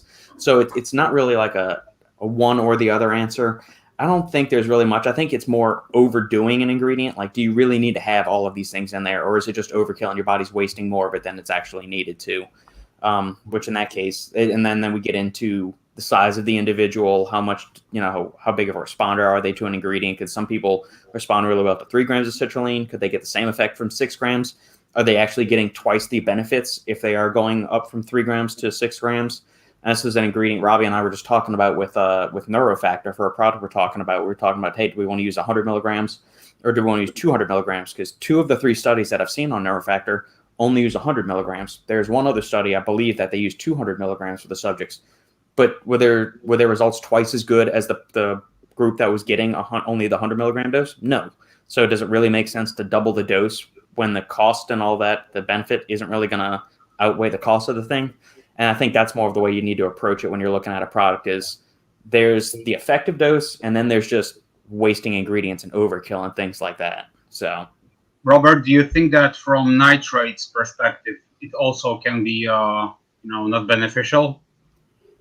Well, I mean, nitrates are such potent vasodilators and blood pressure lowering agents that you could definitely overdo those and you could go hypotensive. I think you'd have a greater risk of going hypotensive and having adverse cardiovascular event than you would with something like citrulline or nitrosogene. I think nitrates are exceedingly more potent than, they're prescription drugs after all. Like my dad is on nitrates right now. So I think that in that case, but if you stacked maybe if you did 508 milligrams of vasodrive AP plus 1,500 milligrams of nitrosogene plus 3 grams of nitrates, yeah, you could so that 3 grams of nitrate, depending which form you're in, that's well within the safe range. So you're getting 900 milligrams of actual nitrate. So 3 grams of like potassium nitrate, you'll get maybe 900 milligrams of active nitrate in there. Then you stack that with 508 milligrams of vasodrive AP, another 1,500 milligrams of nitrosogene. Could you be setting yourself up for some hurting? Yeah, possibly so. But it's and some other ingredients in there. Do you need to also stack too many different polyphenol sources? So do you need a gram of pomegranate plus 600 milligrams of Vaso-6 plus 300 milligrams of grapeseed extract plus 400 milligrams of peak ATP and another 400 milligrams of Citrapeak? I mean, you're all doing the exact same thing. It's all these polyphenols that are just stimulating endothelial nitric oxide synthase and causing endothelial-dependent relaxation. So you're relaxing the blood vessels, you're expanding them, but they're all doing the same goddamn thing. This is, one other thing that Robbie and I were talking about a couple weeks back where there was a different, there's some other new citrus bioflavonoid complex on the market called What's Up or something, or Watts Up or whatever it's called. And it's the exact same thing. It's just it's instead of it being like citrus lemon, whatever, instead of it being lemon, it was like an orange peel extract. And instead of like one variety of orange, it was like a blood orange extract. They're all doing the same thing. It might be a different polyphenol, but the end result is the same thing. So whether you're calling it like it's one kind of oligomeric compound or a different one or some other kind of polyphenol or flavonoid or whatever else, the end result is the same thing. It's increasing nitric oxide bioavailability, stimulating eNOS, and it's having ultimately the same effect. So that's why you don't just kind of throw everything in there all at once. It's a little bit more nuanced when you go on that. So you pick one ingredient for each specific part of the pathway. So you have your arginine precursor, whether that's nitrosogene or citrulline. You have your nitrate component. Then you have your eNOS stimulating agent, which could be either your agmatine or your polyphenols. And I prefer the polyphenols to the agmatine. I think agmatine has its own benefits, but I think from like the nitric oxide standpoint, I think you get probably a better effect with the like the Vaso 6 or something like that. And then you have the ACE inhibitor, which is going to be your vasodrive AP. So, Robert, but I actually wanted to ask your opinion about something. So, like, stacking different things always considered very, very beneficial and cool and good for marketing, etc. So, at what point would you say? So, say for example, there is a product that has nitrates, okay, and you have nitrogen in it, and you have I don't know citrulline in it, like a bunch of pump ingredients. At what point, in your opinion, it comes okay? Too much, too unnecessary. When it gets to that level. The reason why I'm asking is because I was experimenting with something myself when it comes to actually did it 3 weeks in a row on arm training day when I trained biceps and triceps, because obviously that's when it's the most visible. Right. So I did bare knuckle, which has Vaso 6 and citrulline. I mean, obviously the pump was amazing. Yeah. And then I did nitrogen 1500 milligram as a standalone. And I liked it. I liked it a lot. Wasn't as crazy as the other one, but it was pretty good. I definitely noticed the difference. Then I actually stacked nitrogen and Vaso 600 milligram together. And I have to admit, I really, really, really liked the pump. It was very good. And the pump was slightly different. Stacking the two together, I think I even told you about this. The pumps were harder. They were just a lot tighter. They were not the ones that I don't like when you have something like glycerol and it feels like very watery and soft and puffy. Yeah. I don't like that look. But then when I stacked, actually, that was yesterday. I did bare knuckle, which is again 8 grams of citrulline, 600 milligram of Vaso 6, and I added nitrogen 1500 milligram. I can't say that I noticed a very substantial difference. I mean, in a positive direction. It was definitely not bad. It was good. It was solid. Yeah. But I can't say like it went like, oh, okay, from A to point B. So I think you actually mentioned it a few times where, 6 or 7 or 8 grams of citrulline, or I believe you said 10 even, you see obvious results. But once you go to like 12 and 13 and 14, there's not going to be an obvious benefit that would actually be better. So do you think, and this is something you can tell to the audience as well, and just in your opinion, there is a point where it's like unnecessarily too much? Correct. Yeah, we don't have what that data is. I mean, a lot of that's going to just be based on personal experimentation or beta testing with your whatever group of people you're sending out a product to. So we don't have the data on these combinations that we're experimenting with. Everything is done with in-house testing. So I know Inspire does a lot of in-house testing with their people, their beta testers, Go Studs. Y'all do at Apollon, Robbie. The guys at Glaxon do. I mean, a bunch of companies are doing a lot of their own in-house testing. You got to find out, okay, well, hey, we tried 3 grams of citrulline with 1,500 milligrams of nitrogen. How are the pumps on that? We bump it up to 6. Was there any noticeable difference? If not, well then, okay, let's scale it back down to 5, then 4. And if it's 4 is better than 3, then we know that, hey, we've kind of hit that ceiling where throwing more fuel on the fire is not actually going to do anything more, or not going to, putting more gas in the tank's not going to get you to go farther or faster because it's just spilling out, being converted or excreted in some form or fashion. But do you also think that the results can vary individually? Yeah, but I think there's still a lot of commonalities between one human and another, to where, like, if I give you the full dose of nitrogen and that's why studies a lot of the time you'll see an average of something is effective. Like hypertrophy training studies are a perfect example of this. They'll have everybody doing 10 sets of chest across a week. You'll have some people, and the end result of the study will say that 10 sets of bench press per week is effective for stimulating hypertrophy in the pectoralis major. Then you go and you look at the individual variation. You're going to have some people that were super responders. You're going to have somebody that didn't have any response at all. But by the end, the mean, the average of everything is that, yeah, across the board, overall on the whole, it led to benefits and improvements on that. So there's going to be some individual variation, but we're looking at the majority of people. That's why some people say, well, I didn't really get much from agantine, didn't really get much from this ingredient. But overall, there's a reason we see these same ingredients pop up, because for the vast majority of people, they are shown effective. Okay. I hope that kind of made sense. I know I did a lot of rambling there. No, it was good. Okay. I want to recount on that one. I'm not sure. Which what are you talking about, Brooke? What did you want a recount on? Go. I got $5 for my whiskey again this week. Thank you, Brooke. Don't. I got to figure out how to get that out of the account though. I got to figure out. I haven't set that part up, so it's just kind of sitting in this amorphous account. I got to figure out how to transfer it into where we can. Brooke, if you can, shoot me your shipping address. If you can. If you don't have my email or anything, just like reach out to me via Facebook or something, and just reach out. Yeah. Yeah. Or send it to me, Brooke, since you got my email, and I can forward it off to Lukasz. Somewhere, some way, shape, or form. That will also work. So yeah. Donation in support of Pepper, legitimate formulas, no corn on the common Poland, and existential questions. No corn. Can beetroot cause skin flush like the niacin flush? I've never seen beetroot powder cause a niacin flush. Me neither. Especially the little 500 milligram dose nonsense that they're putting in there. No, I don't think so. It would cause like a niacin flush, and my mom would be like on another level, because when she was on the chemo, she was drinking every day like 1 liter of beetroot juice. So yeah, man. No. Bogdan, our lion's mane friend, or Pico 2 friend. Antioxidants in prees, ? Nitrates are always paired with megadoses of vitamin C, glutathione for synergy with citrulline, pine bark, pomegranate, hesperidin, catechins, etc. Will these hinder training adaptations?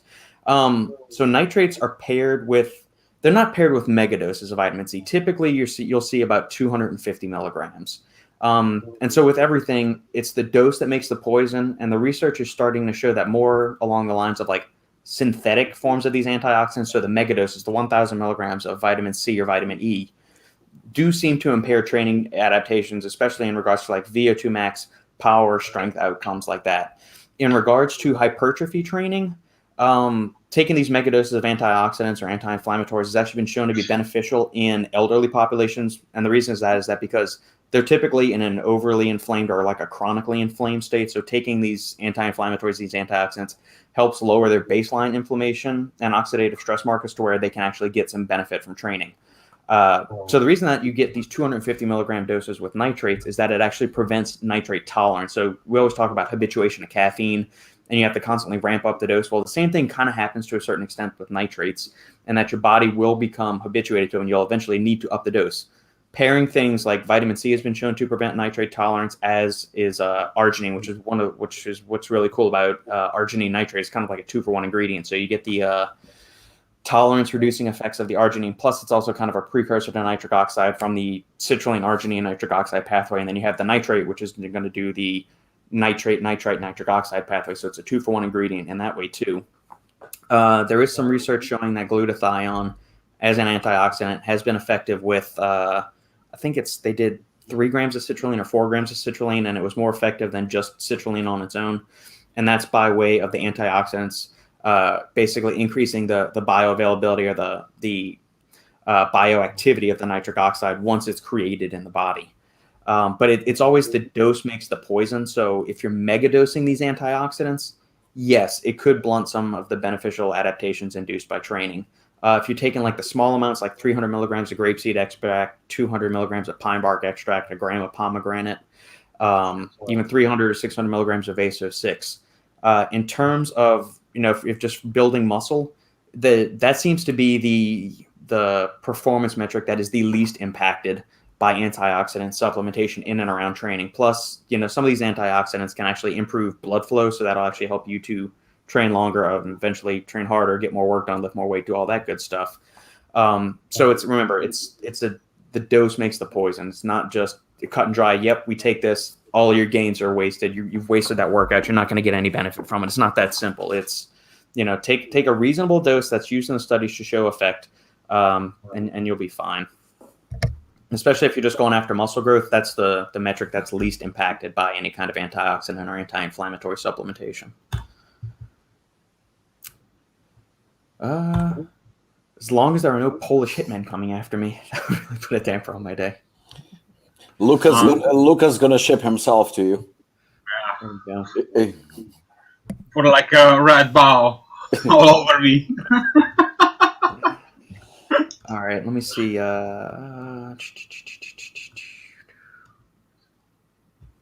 Okay, here's a good one.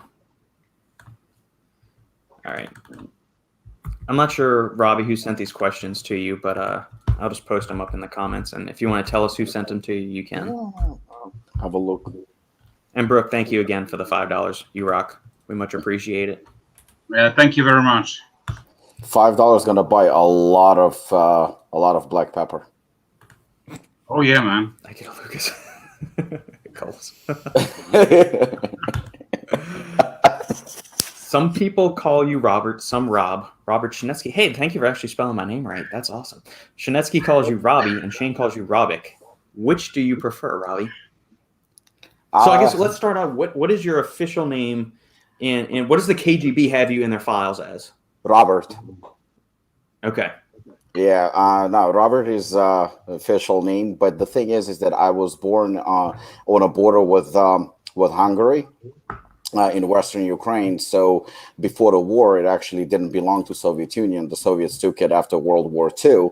So one of the languages is actually Hungarian, and we are right on the border with Poland, Hungary, Slovakia, and Romania.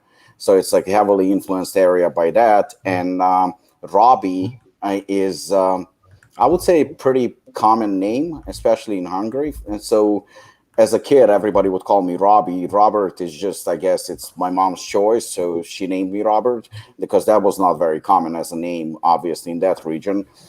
I never liked the name. I hated Robert. I mean, no offense, Robert, by the way. I didn't like it. And especially when I came to the United States and some people called me Bob, that fucking would piss me off. I mean, that was a guarantee. Like, if you want to see me going from nice to very angry, I mean, angrier than Excelsior and Price Plow, just calling me Bob would fucking piss me off. But Russians, for some reason, I don't even know who started calling me Robic. It was just like one of those. I actually think it was my ex-wife, possibly. And it just like kind of caught on, and people started calling me that. But I like it. I always liked it. So Robbie and Robic was actually my preferred.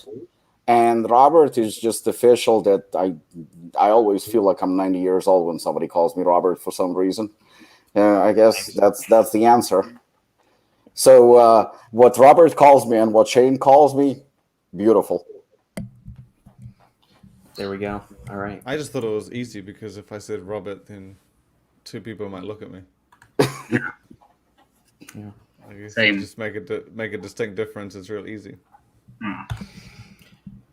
All right, here's another one that Robbie got in the feed. Guy Cisternino, thoughts on the Guy Cisternino viral video attacking the kids that were laughing while he was doing hack swats. Okay, so did anybody? All right, I know Lukasz listens to Fuad's podcast. The clip that got uploaded, and I guess all of the little drama fitness channels out there, all the drama ones started saying that posted this as Guy was attacking these people. If you go back and listen to Fuad's podcast when he actually describes what happened, Guy recites verbatim what happened, and these two douchebags were like screwing around directly in front of him. Whether he was locked in a machine or not, whether it was dangerous or not, is irrelevant. If you're dicking around in front of somebody that's seriously trying to turn their balls off, you're the asshole. And Guy gave him a warning. Now, granted, could he have said, "Guys, get out the way," and maybe instead of said that? But look, when you're under load and somebody, the same thing happens with him. Like when we're training here at the house, my 4-year-old gets in front of me and I'm in the middle of a heavy set or something, or Sandy's starting to try to talk to me. I say, stop talking. Like, I get very abrupt. I say, stop talking to me. Talk to me later. Don't talk to me while I'm in the middle of doing something, because you are singularly focused on trying to maximize that set and do everything there. So I don't think Guy was in the wrong here at all. I think it was the two douchebag guys that were fucking around in front of him. So Guy trains at my gym often, and also, I can say we are friends, and we talked about this actually. What you said is 100% correct. I mean, you're right on the money. When Guy trains, he's pretty intense, I mean, he does like attention. He does like attention. He has like usually 2-3 people with him, and he makes a lot of noise himself and stuff like that. But that's just like, there are certain people like Guy or like Branch, they train a certain way. But obviously, to them, this is a career. This is something they do. And while I do understand what the kids were saying when they said, like, well, it's a public gym, we pay membership, etc. They were right. Unfortunately, they were right, because you know what? I own Apollon, and sometimes when I see people do what people do and how they train or how they talk or do stupid shit, it annoys the crap out of me. It does, and snapping at somebody, especially, Guy is a couple of weeks out. I think he's competing I'm not sure which show, but I know he's doing contest prep, and that was in Texas. You know, he obviously went there to meet with Gasp because he's a sponsored athlete by Gasp, and he was training, and you could tell there was noise, and they're trying to film and everything. I do understand, you know, when you're in a gym, it's not your private studio, and people can act whatever they want to do. They can train however they want to do. But when you're under a lot of pressure, you know, after a flight and all that, and you're filming and you're taking it very, very seriously, it can get annoying. I'm not saying that I fully agree with Guy's reaction, because I think he kind of was a typical guy. But the thing is, it was a genuine reaction. He reacted to the situation where somebody is just ringing in your ear, and it's very, very, very annoying. The funny thing is that I have a very, very funny story that actually has to do with Guy Cisternino, but he was on the other side of the spectrum. Really? Yeah. So a couple of years ago, I think I was training for. I was definitely training for a fight. I just don't know if it was my last fight or not. I don't remember, but it was a couple of years ago. So at Apollon, we have that little area that we kind of created for kickboxing, where we have a punching bag and stuff like that. And I was about to fly to Thailand. I was, I think, a couple of weeks out, and my coach, because I always had issues with conditioning, my coach told me that I have to work on conditioning, where I had to punch the bag nonstop for about 30 seconds with 15-second break. And that went on for like 10 or 15 minutes, which is extremely hard to do. It's basically like a hit type of training. So I'm hitting the bag, and I'm somewhere in the middle of the session. Obviously, you know, I can't talk. I have a mouthpiece in my mouth because it makes it harder to breathe. So I'm just punching the bag, and taking 15-second break. But I turned with my back to the Apollon gym floor because I'm facing the bag this way, which is next to the wall. Mm-hmm.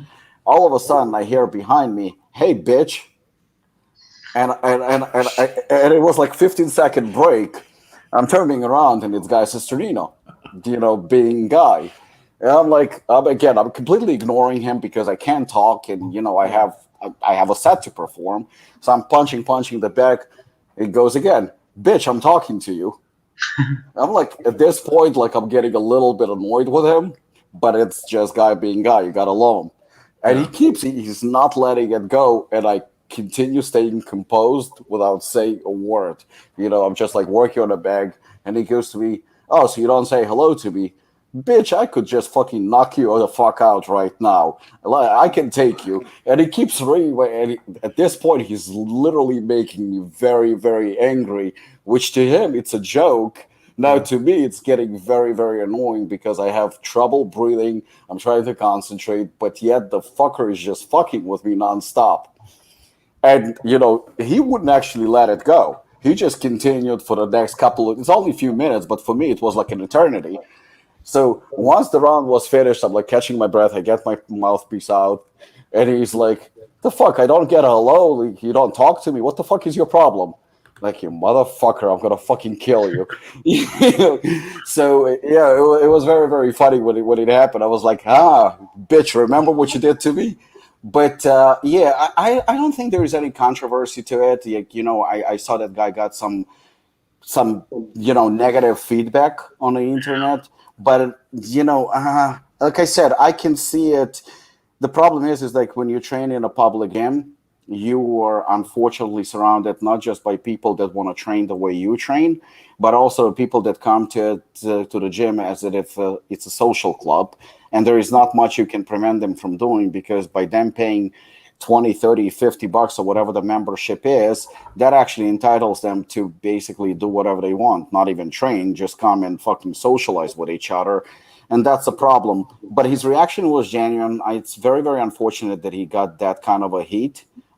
Very unfortunate, because I know 70, 80%, there were just negative comments. When I came to the gym, people were just talking about that, and not many supported Guy. I mean, I would say majority were actually against Guy. But like I said, it's just one of those situations that I think it was blown out of proportion unnecessarily. Yeah, I would agree with there. It was turned into a lot of stuff, but I mean, just what happened to like individual responsibility and just personal etiquette in the gym? Like, just don't be a dipshit. I don't care if you're paying your $30, but you said it exactly. These people feel entitled to do something, And a bunch of this is just fake outrage too. Like half these people, it's 6 months from now, aren't going to remember anything about this shit. It is fake outrage and just virtue signaling from all the way trying to be a warrior on social media. And people wonder why I don't want to be on social media. That's why. See, I watched that episode and I actually sided with Ian when he was saying that, like, I agree that probably don't be doing dumb shit in the gym, but never in my life would I have an outburst like he did. It wouldn't matter what the situation was. It wouldn't matter if they were standing right beside me, because like Ian was saying, he would just stay focused and do the set. That's what I would do. Yeah. Not that Guy didn't require a heightened level of focus and he was maybe put off a bit. Right. But I liked what Ian said. He said that he would just stay focused and do the set. And that's probably what I would do. If they were fucking around near me, if they tapped me, I'd be like, hey, could you watch out? Yeah. And I'd probably go somewhere else. I wouldn't yell. I would never scream or get angry. And if I had to warn someone 2 or 3 times and they still did it, then me yelling at them is not going to do anything anyway. So I would just go to a different place. Right. I don't necessarily think what the kids were doing was wrong, was right. Obviously, don't fuck around in the gym. But I would never react the way he did, because getting louder doesn't solve anything. All you're trying to do is just intimidate them, because he just said the same thing that he said previously. He just said it louder. Yeah. And in the general sense of it, saying something louder doesn't get the point more across. It just, I guess it just makes them, maybe makes you think they're going to intimidate them. Right. But, and then they reacted obviously the way they did. I would just do my set. I've had people walk beside me when I'm doing a squat, and I'm like, look, dude, if you hit me, I can tell you right now, yeah, I might lose my balance, but the person who's likely going to come out worse is the guy that it hits. So I just keep doing it. And like, worst comes to worst, they get injured, not me. But I just don't think I'd react that way ever. No, I agree. I agree with Shane 100%. Because the thing is like we see dumb shit at the gym all the time. I think you have to focus on what you're doing at the moment. You know, I mean, I train sometimes. Like you can put a headphones on if you want. You don't have to put headphones on. Like to me, it doesn't really matter. Like I'm just doing my shit and that's it. I really don't give a fuck who's doing what.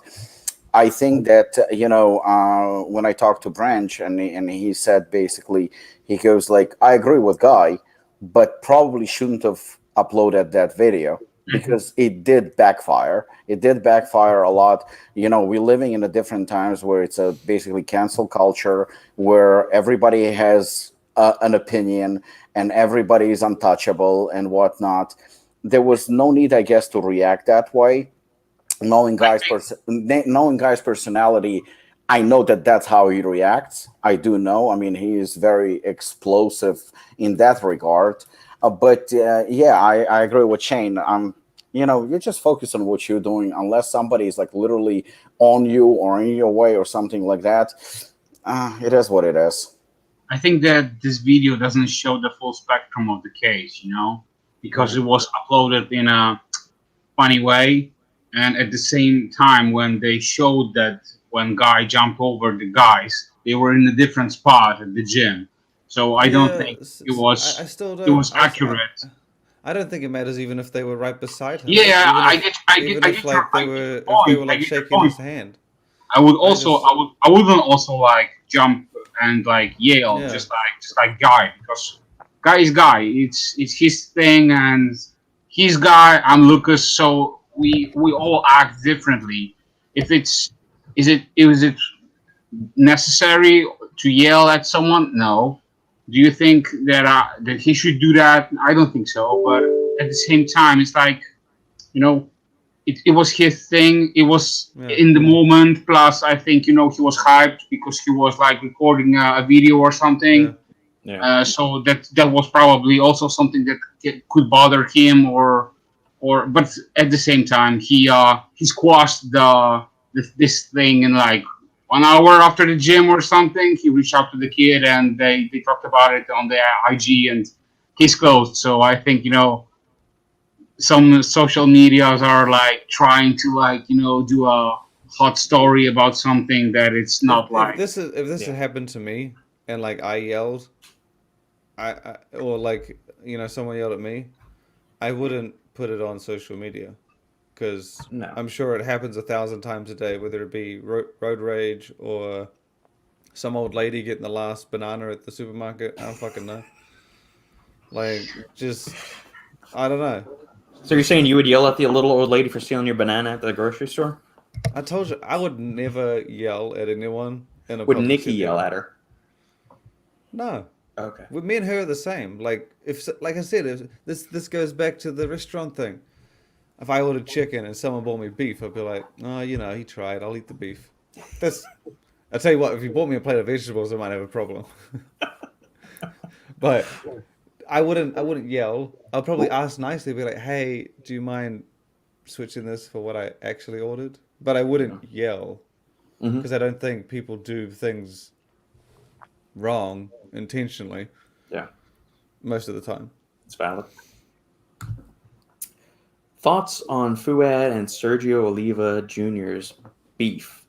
I wasn't aware there was any. First of all, can somebody enlighten me as to how the word beef got started as being a substitute for having a problem or having an issue, a disagreement, a discrepancy? Hip hop, man. I just assumed because it was like tough and chewy. Yeah, see, I don't really see how, like, where's the connotation of it? I don't get how that. I mean, I understand what it means. I just don't understand. I was actually, I was sent yesterday because I honestly don't follow. I think I follow Sergio Oliva. I don't think I follow Fouad. Well, yeah, and Sergio was just on Fouad's podcast like 3 weeks ago.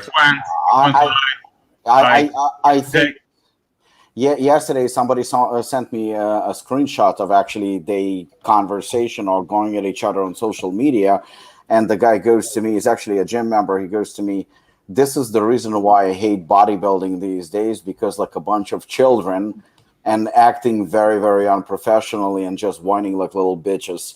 And I actually looked it up, and I still don't know like the full extent to it. I mean, basically, Fuad said I think something about Sergio pulling out of the show, and he didn't check with him or something like that. There was basically something, but Fuad did apologize for it, and Sergio nevertheless attacked him.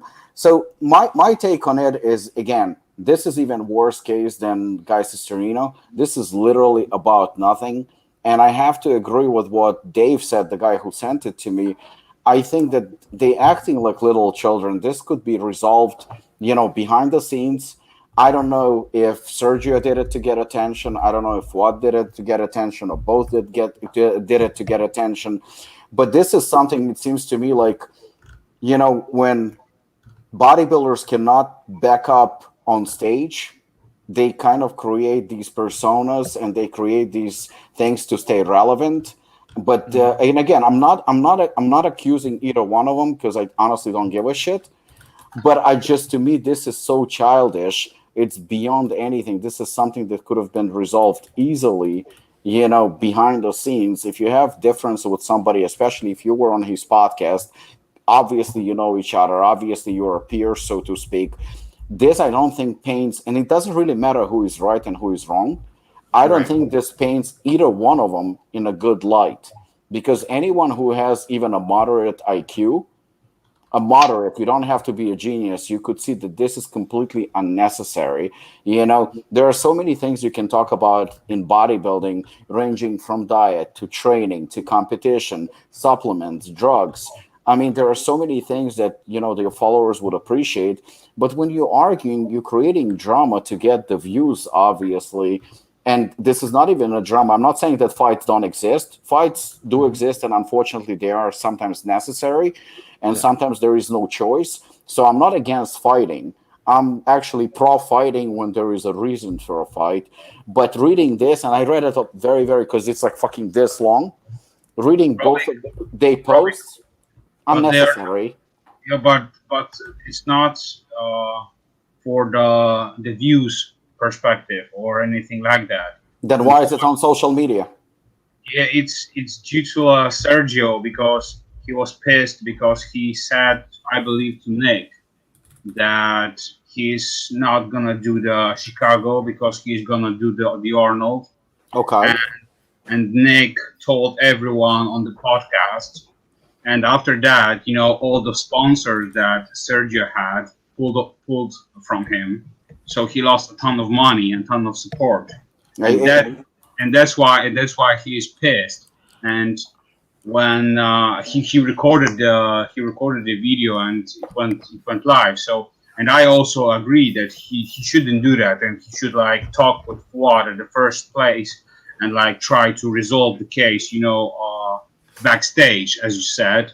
But at the same time, he was so pissed that he decided to put it on the Instagram, and Fuad made a comment about that, and he was like trying to like apologize him for that he shared it on his podcast and so on. So in bodybuilding, I mean, these guys are spending shitload of money prepping for the shows. When it comes to diet, when it comes to drugs, when it comes to supplements, coaches. I mean, these guys, unless they win a pro show, a top pro show, they make nothing. So if this is the case, and I obviously believe what you're saying, because I don't know the details, but if this is the case, it's like you losing a job or me losing a job, when we're losing money and somebody is responsible, whether it's Fuad or it happened on Fuad's podcast, it is kind of reckless. It is reckless because, if true, then the guy lost a lot of money, money that he clearly needs. It just still should be resolved more peacefully and behind the scenes.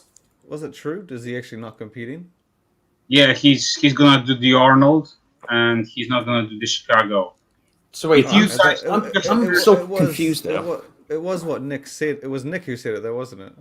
Yeah. Nick said it. So he kind of just basically said what was happening. Yeah, but Sergio was pissed that that Nick said it on the podcast while he didn't announce anything, and he wanted to do it, Yeah, but then I guess it comes down to Sergio said, "Hey, I'm not going to do this one. By the way, don't tell anyone." Or did he just say, "I'm not going to do this"? Because no, the first, as you said, he said like 3 or 4 people, I believe, and he just said, just keep it to yourself, don't tell it to anyone, and just like I will announce it when the time comes. And then Nick said it on the podcast, and everyone jumped on it, and so on. So people just found out early what he was going to say. Yeah. And he wanted, and Sergio wanted to announce it earlier. My question is, all right, so what the deal is. You said that he's losing a bunch of sponsor dollars because it was announced on the podcast. He was going to lose the money anyway because he wasn't doing the show. So I don't buy that argument, and it seems really childish to go and bitch about it on social media. If you have an issue with the guy, you call him up. You don't post, somebody told something. Well, if you don't trust the guy, don't tell him in the first place. Keep your mouth shut. But it wasn't Second even off, don't go whine on was, social media like a little baby. He told Nick. Yeah. Yeah, but the thing is that Fuad takes everything personally. So when he and I saw this few times on his episodes, when something happens like this, he always takes the blame on himself. Yeah. And that's why I respect the man tremendously, and I think that he's doing an awesome job with the podcast. And when he's hosting someone, he always tries to not only like secure the podcast, but he always also tries to like make sure that everyone is safe. Right. So I'm confused. But wait, who went and posted the original? So Sergio posted the initial thing, and then Fuad had to come and apologize. Yeah. Kind of thing. Yeah, that's what I'm saying. So Sergio should just not ever said anything to anybody in the first place, or handle it like a man, handle it off screen and contact Fuad personally and Nick personally. Don't go post it on social media. You don't need to air out your dirty laundry that way. Yeah. This is kind of like the reaction thing, though, right? Like, Guy didn't need to yell it at people. He still said the same thing he probably was going to say, but he just said it at a louder tone. Yeah. He was probably going to say this to Fuad, but he just decided to yell it really, really loud in front of social media. Probably he's gonna, after like a week or so, we're gonna see another message that's gonna say, okay, I over jump on everything, and I apologize for my behavior. Probably something like that. Yeah, I feel like this is First of all, hit the like button. Yes. Here's another reminder. Everybody pause 5 seconds. Look down below. Hit the thumbs up button. Hit the subscribe button. hit the notification bell. And then if you also want to further support the podcast, go to apollonnutrition.com and save 15% with the code Final Scoop. Robbie was nice enough to give us a 15% discount code. And if you want, send your address to Lukasz, and you might get them in the mail. 100%. I'll do that. Another entertaining show. Cheers to another 50. Thank you so much, Cristobal. We appreciate it, man. No. Speaking of which, it's not even a contest. It'll just be shit. I'm not going to compete to eat vegetables. Where's the benefit in this? I mean, I honestly, I'm very, very, very competitive, but Robert's going to whoop my ass in this contest. I mean, there is no doubt. Shane doesn't count because he's going to give up right away. He's not competing. Yeah, there's no incentive at all for me. And I'm losing this contest for sure. I mean, this is rough. He's going to eat one cucumber and he's going to be done. There you go, Robert. You can eat. You can be the champion of eating vegetables. That's a proud crown to fucking own, isn't it? There we go. No, This is one of the ones that Robbie sent. Do we want to actually do another eating like a legitimate calorie crushing contest, not a vegetable one, but I'm 100% down for that, but only in I've got one term. I'm not gonna eat at 5 a.m. So fuck off. I'll do the morning one. I'll do the morning shift. You know what? I just figured out just to see Shane hopefully, become Guy Cisternino like Jekyll and Hyde. When he comes over to my house, I think I'm gonna serve him vegetables sprinkled with some black pepper. There we go. Yeah, but I'm not gonna yell at you because I'm just gonna be like, unfortunately, I'm not gonna eat this. Where's the food? Yeah.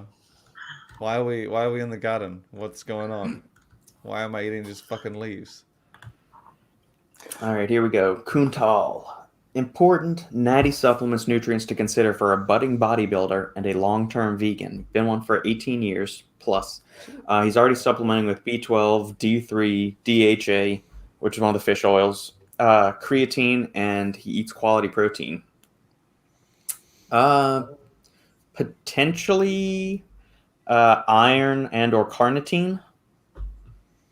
Maybe. I mean, I understand there's iron in dark leafy greens, but that's the non-heme iron, and depending on how they're prepared, what other things you're eating it with, that might inhibit some of the mineral absorption of the iron to a certain degree or not. From like a performance standpoint, you could look into something like betaine and beta alanine. But as far as like say it again, Lukasz. Can we jump on the topic as well? Yeah. Go ahead. I was gonna say maybe like D3 and a K2 would also be good. But yeah, absolutely. Any other nutrients y'all guys think? Feel free to chime in. I would definitely recommend, if he's vegan, BCAAs. That's gonna be a good one, especially.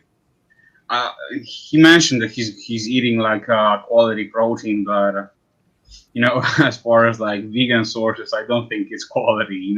It lacks in BCAA, so I would definitely invest in a quality BCAA supplement that you could like add to your meals or even like combine it with your like shakes or something like that. I mentioned to guys that I'm using Shilajit for like 2.5 months right now, every day, and honestly, I feel amazing. The energy and the taste booster effect is really noticeable. So I 100% recommend it.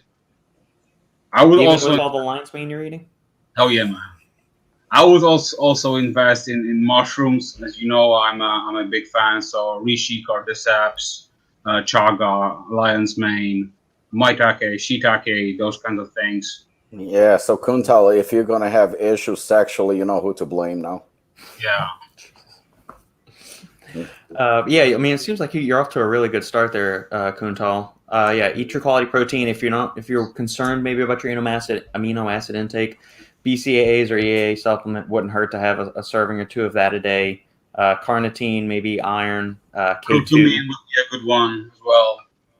But I caught the same thing that Lukasz did. I would really like more information about the quality protein. That I'm very, very curious about that one. Yeah. Because many vegans are like saying, "Oh yeah, we eat like lots of protein, but at the same time, it's like not complete.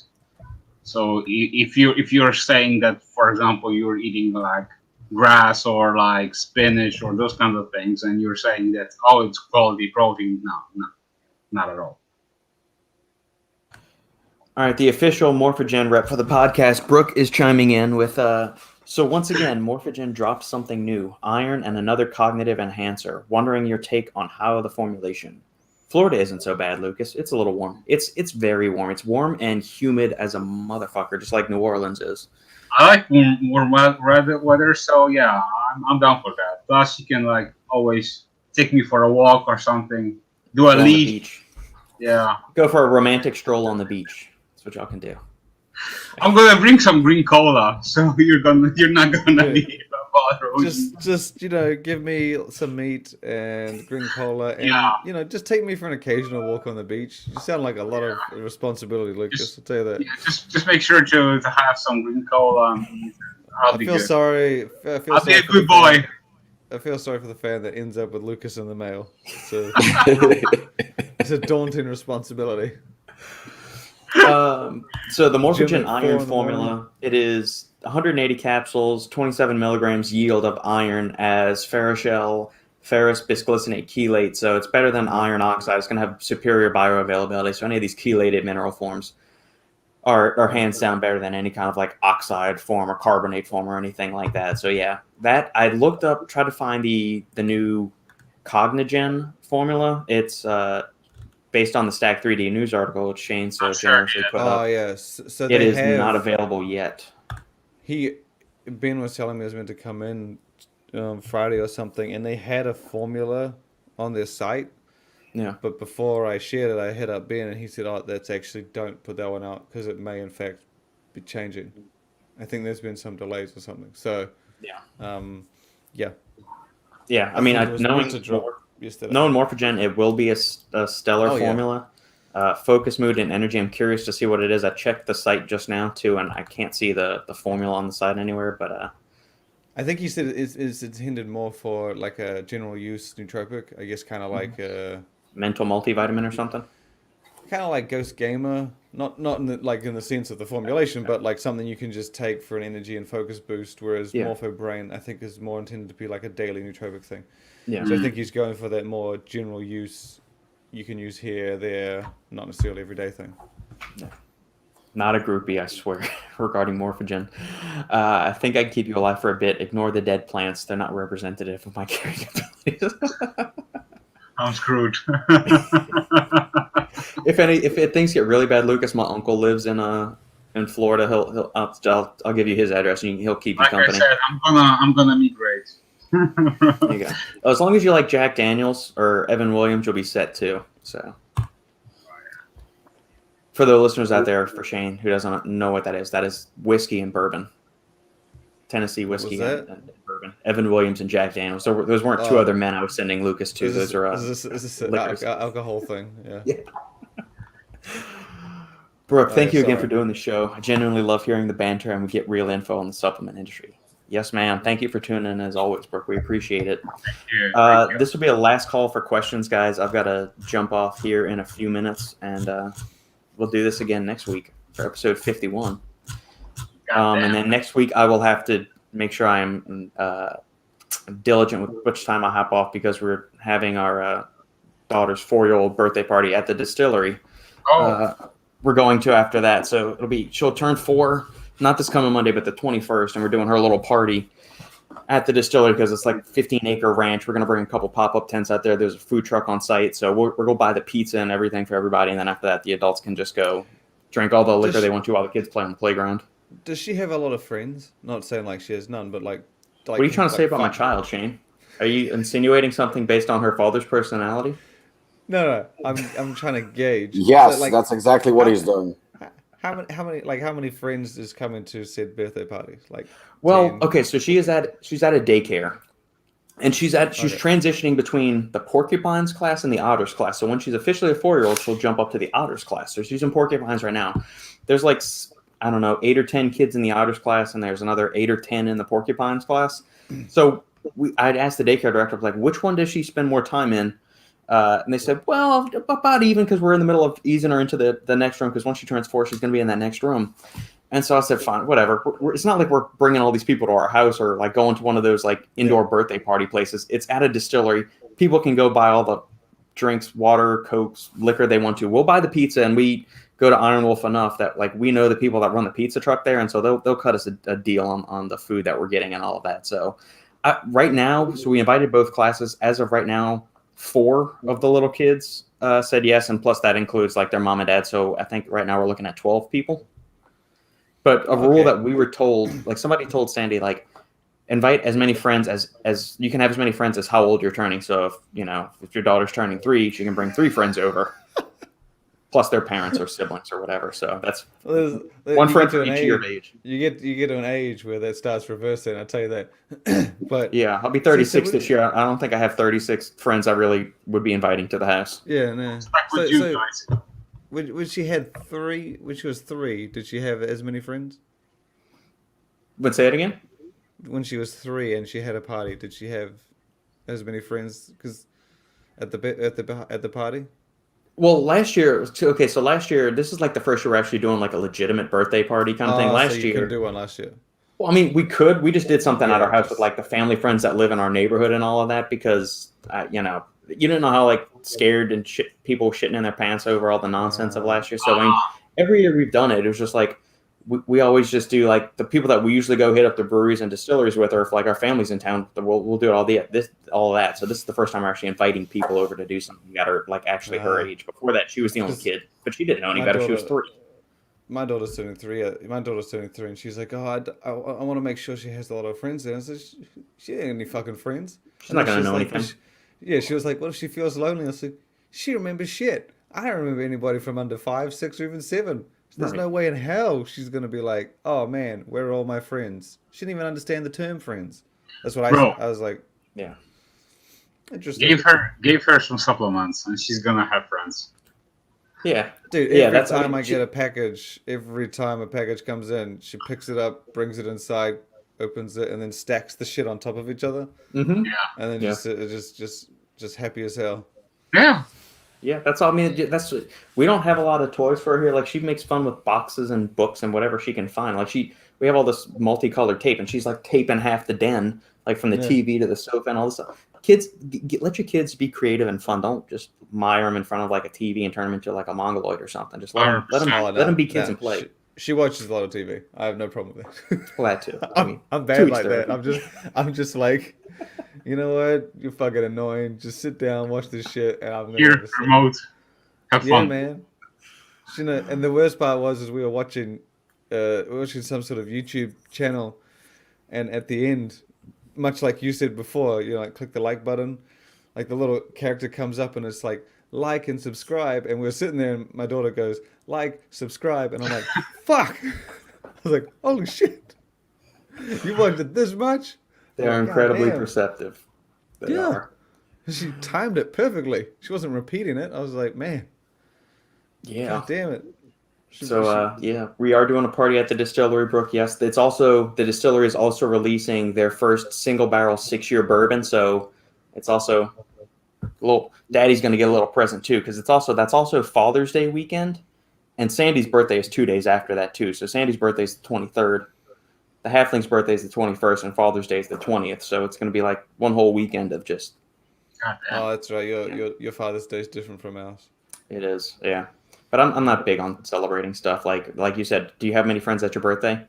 No. I mean, I really don't really want to do much of anything on my birthday. I've only got like, when we had our wedding, my wife was like, "You're gonna invite your friends?" And I'm like, "They're right next to me at the front. They're with my groomsmen." She's like, "You don't invite anyone else?" It's like, "You look, man, I ain't gonna lie to you.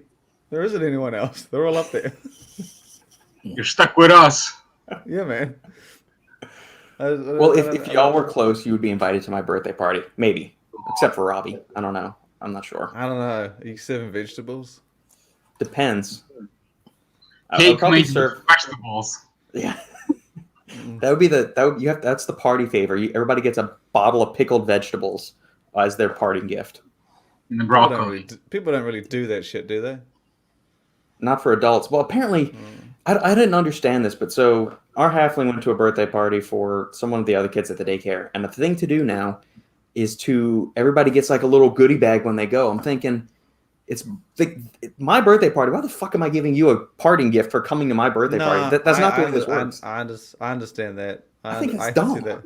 I think it's dumb. I agree, but my wife she's organized a lot of niece nephews parties, and she goodie bags, freebies, hats, this shit, that shit. I'm like, fucking hell, this is a lot of effort, my friend. Like, why don't we just roll over to McDonald's? But Sandy's gonna take care of that. I told her, I said, if you put me in charge of this, I'm not doing it. I do a lot of things around the house. I'm not doing a goodie bag. I was like, look, we'll just go over to McDonald's. We'll hire the party room, and they can take care of it. Done. Bingo. Yeah. Problem solved. Right. No goodie bags. No. Put a protein bar in each of the bags. Just be like, yeah. I'll give them a bottle, like a scoop of BCAAs. Each one gets a little Ziploc baggie of BCAA mix. Here you go. Yeah. Just be like, so this goodie bag is not a complete waste of time. Here's some gains. Parents will appreciate it. Outstanding.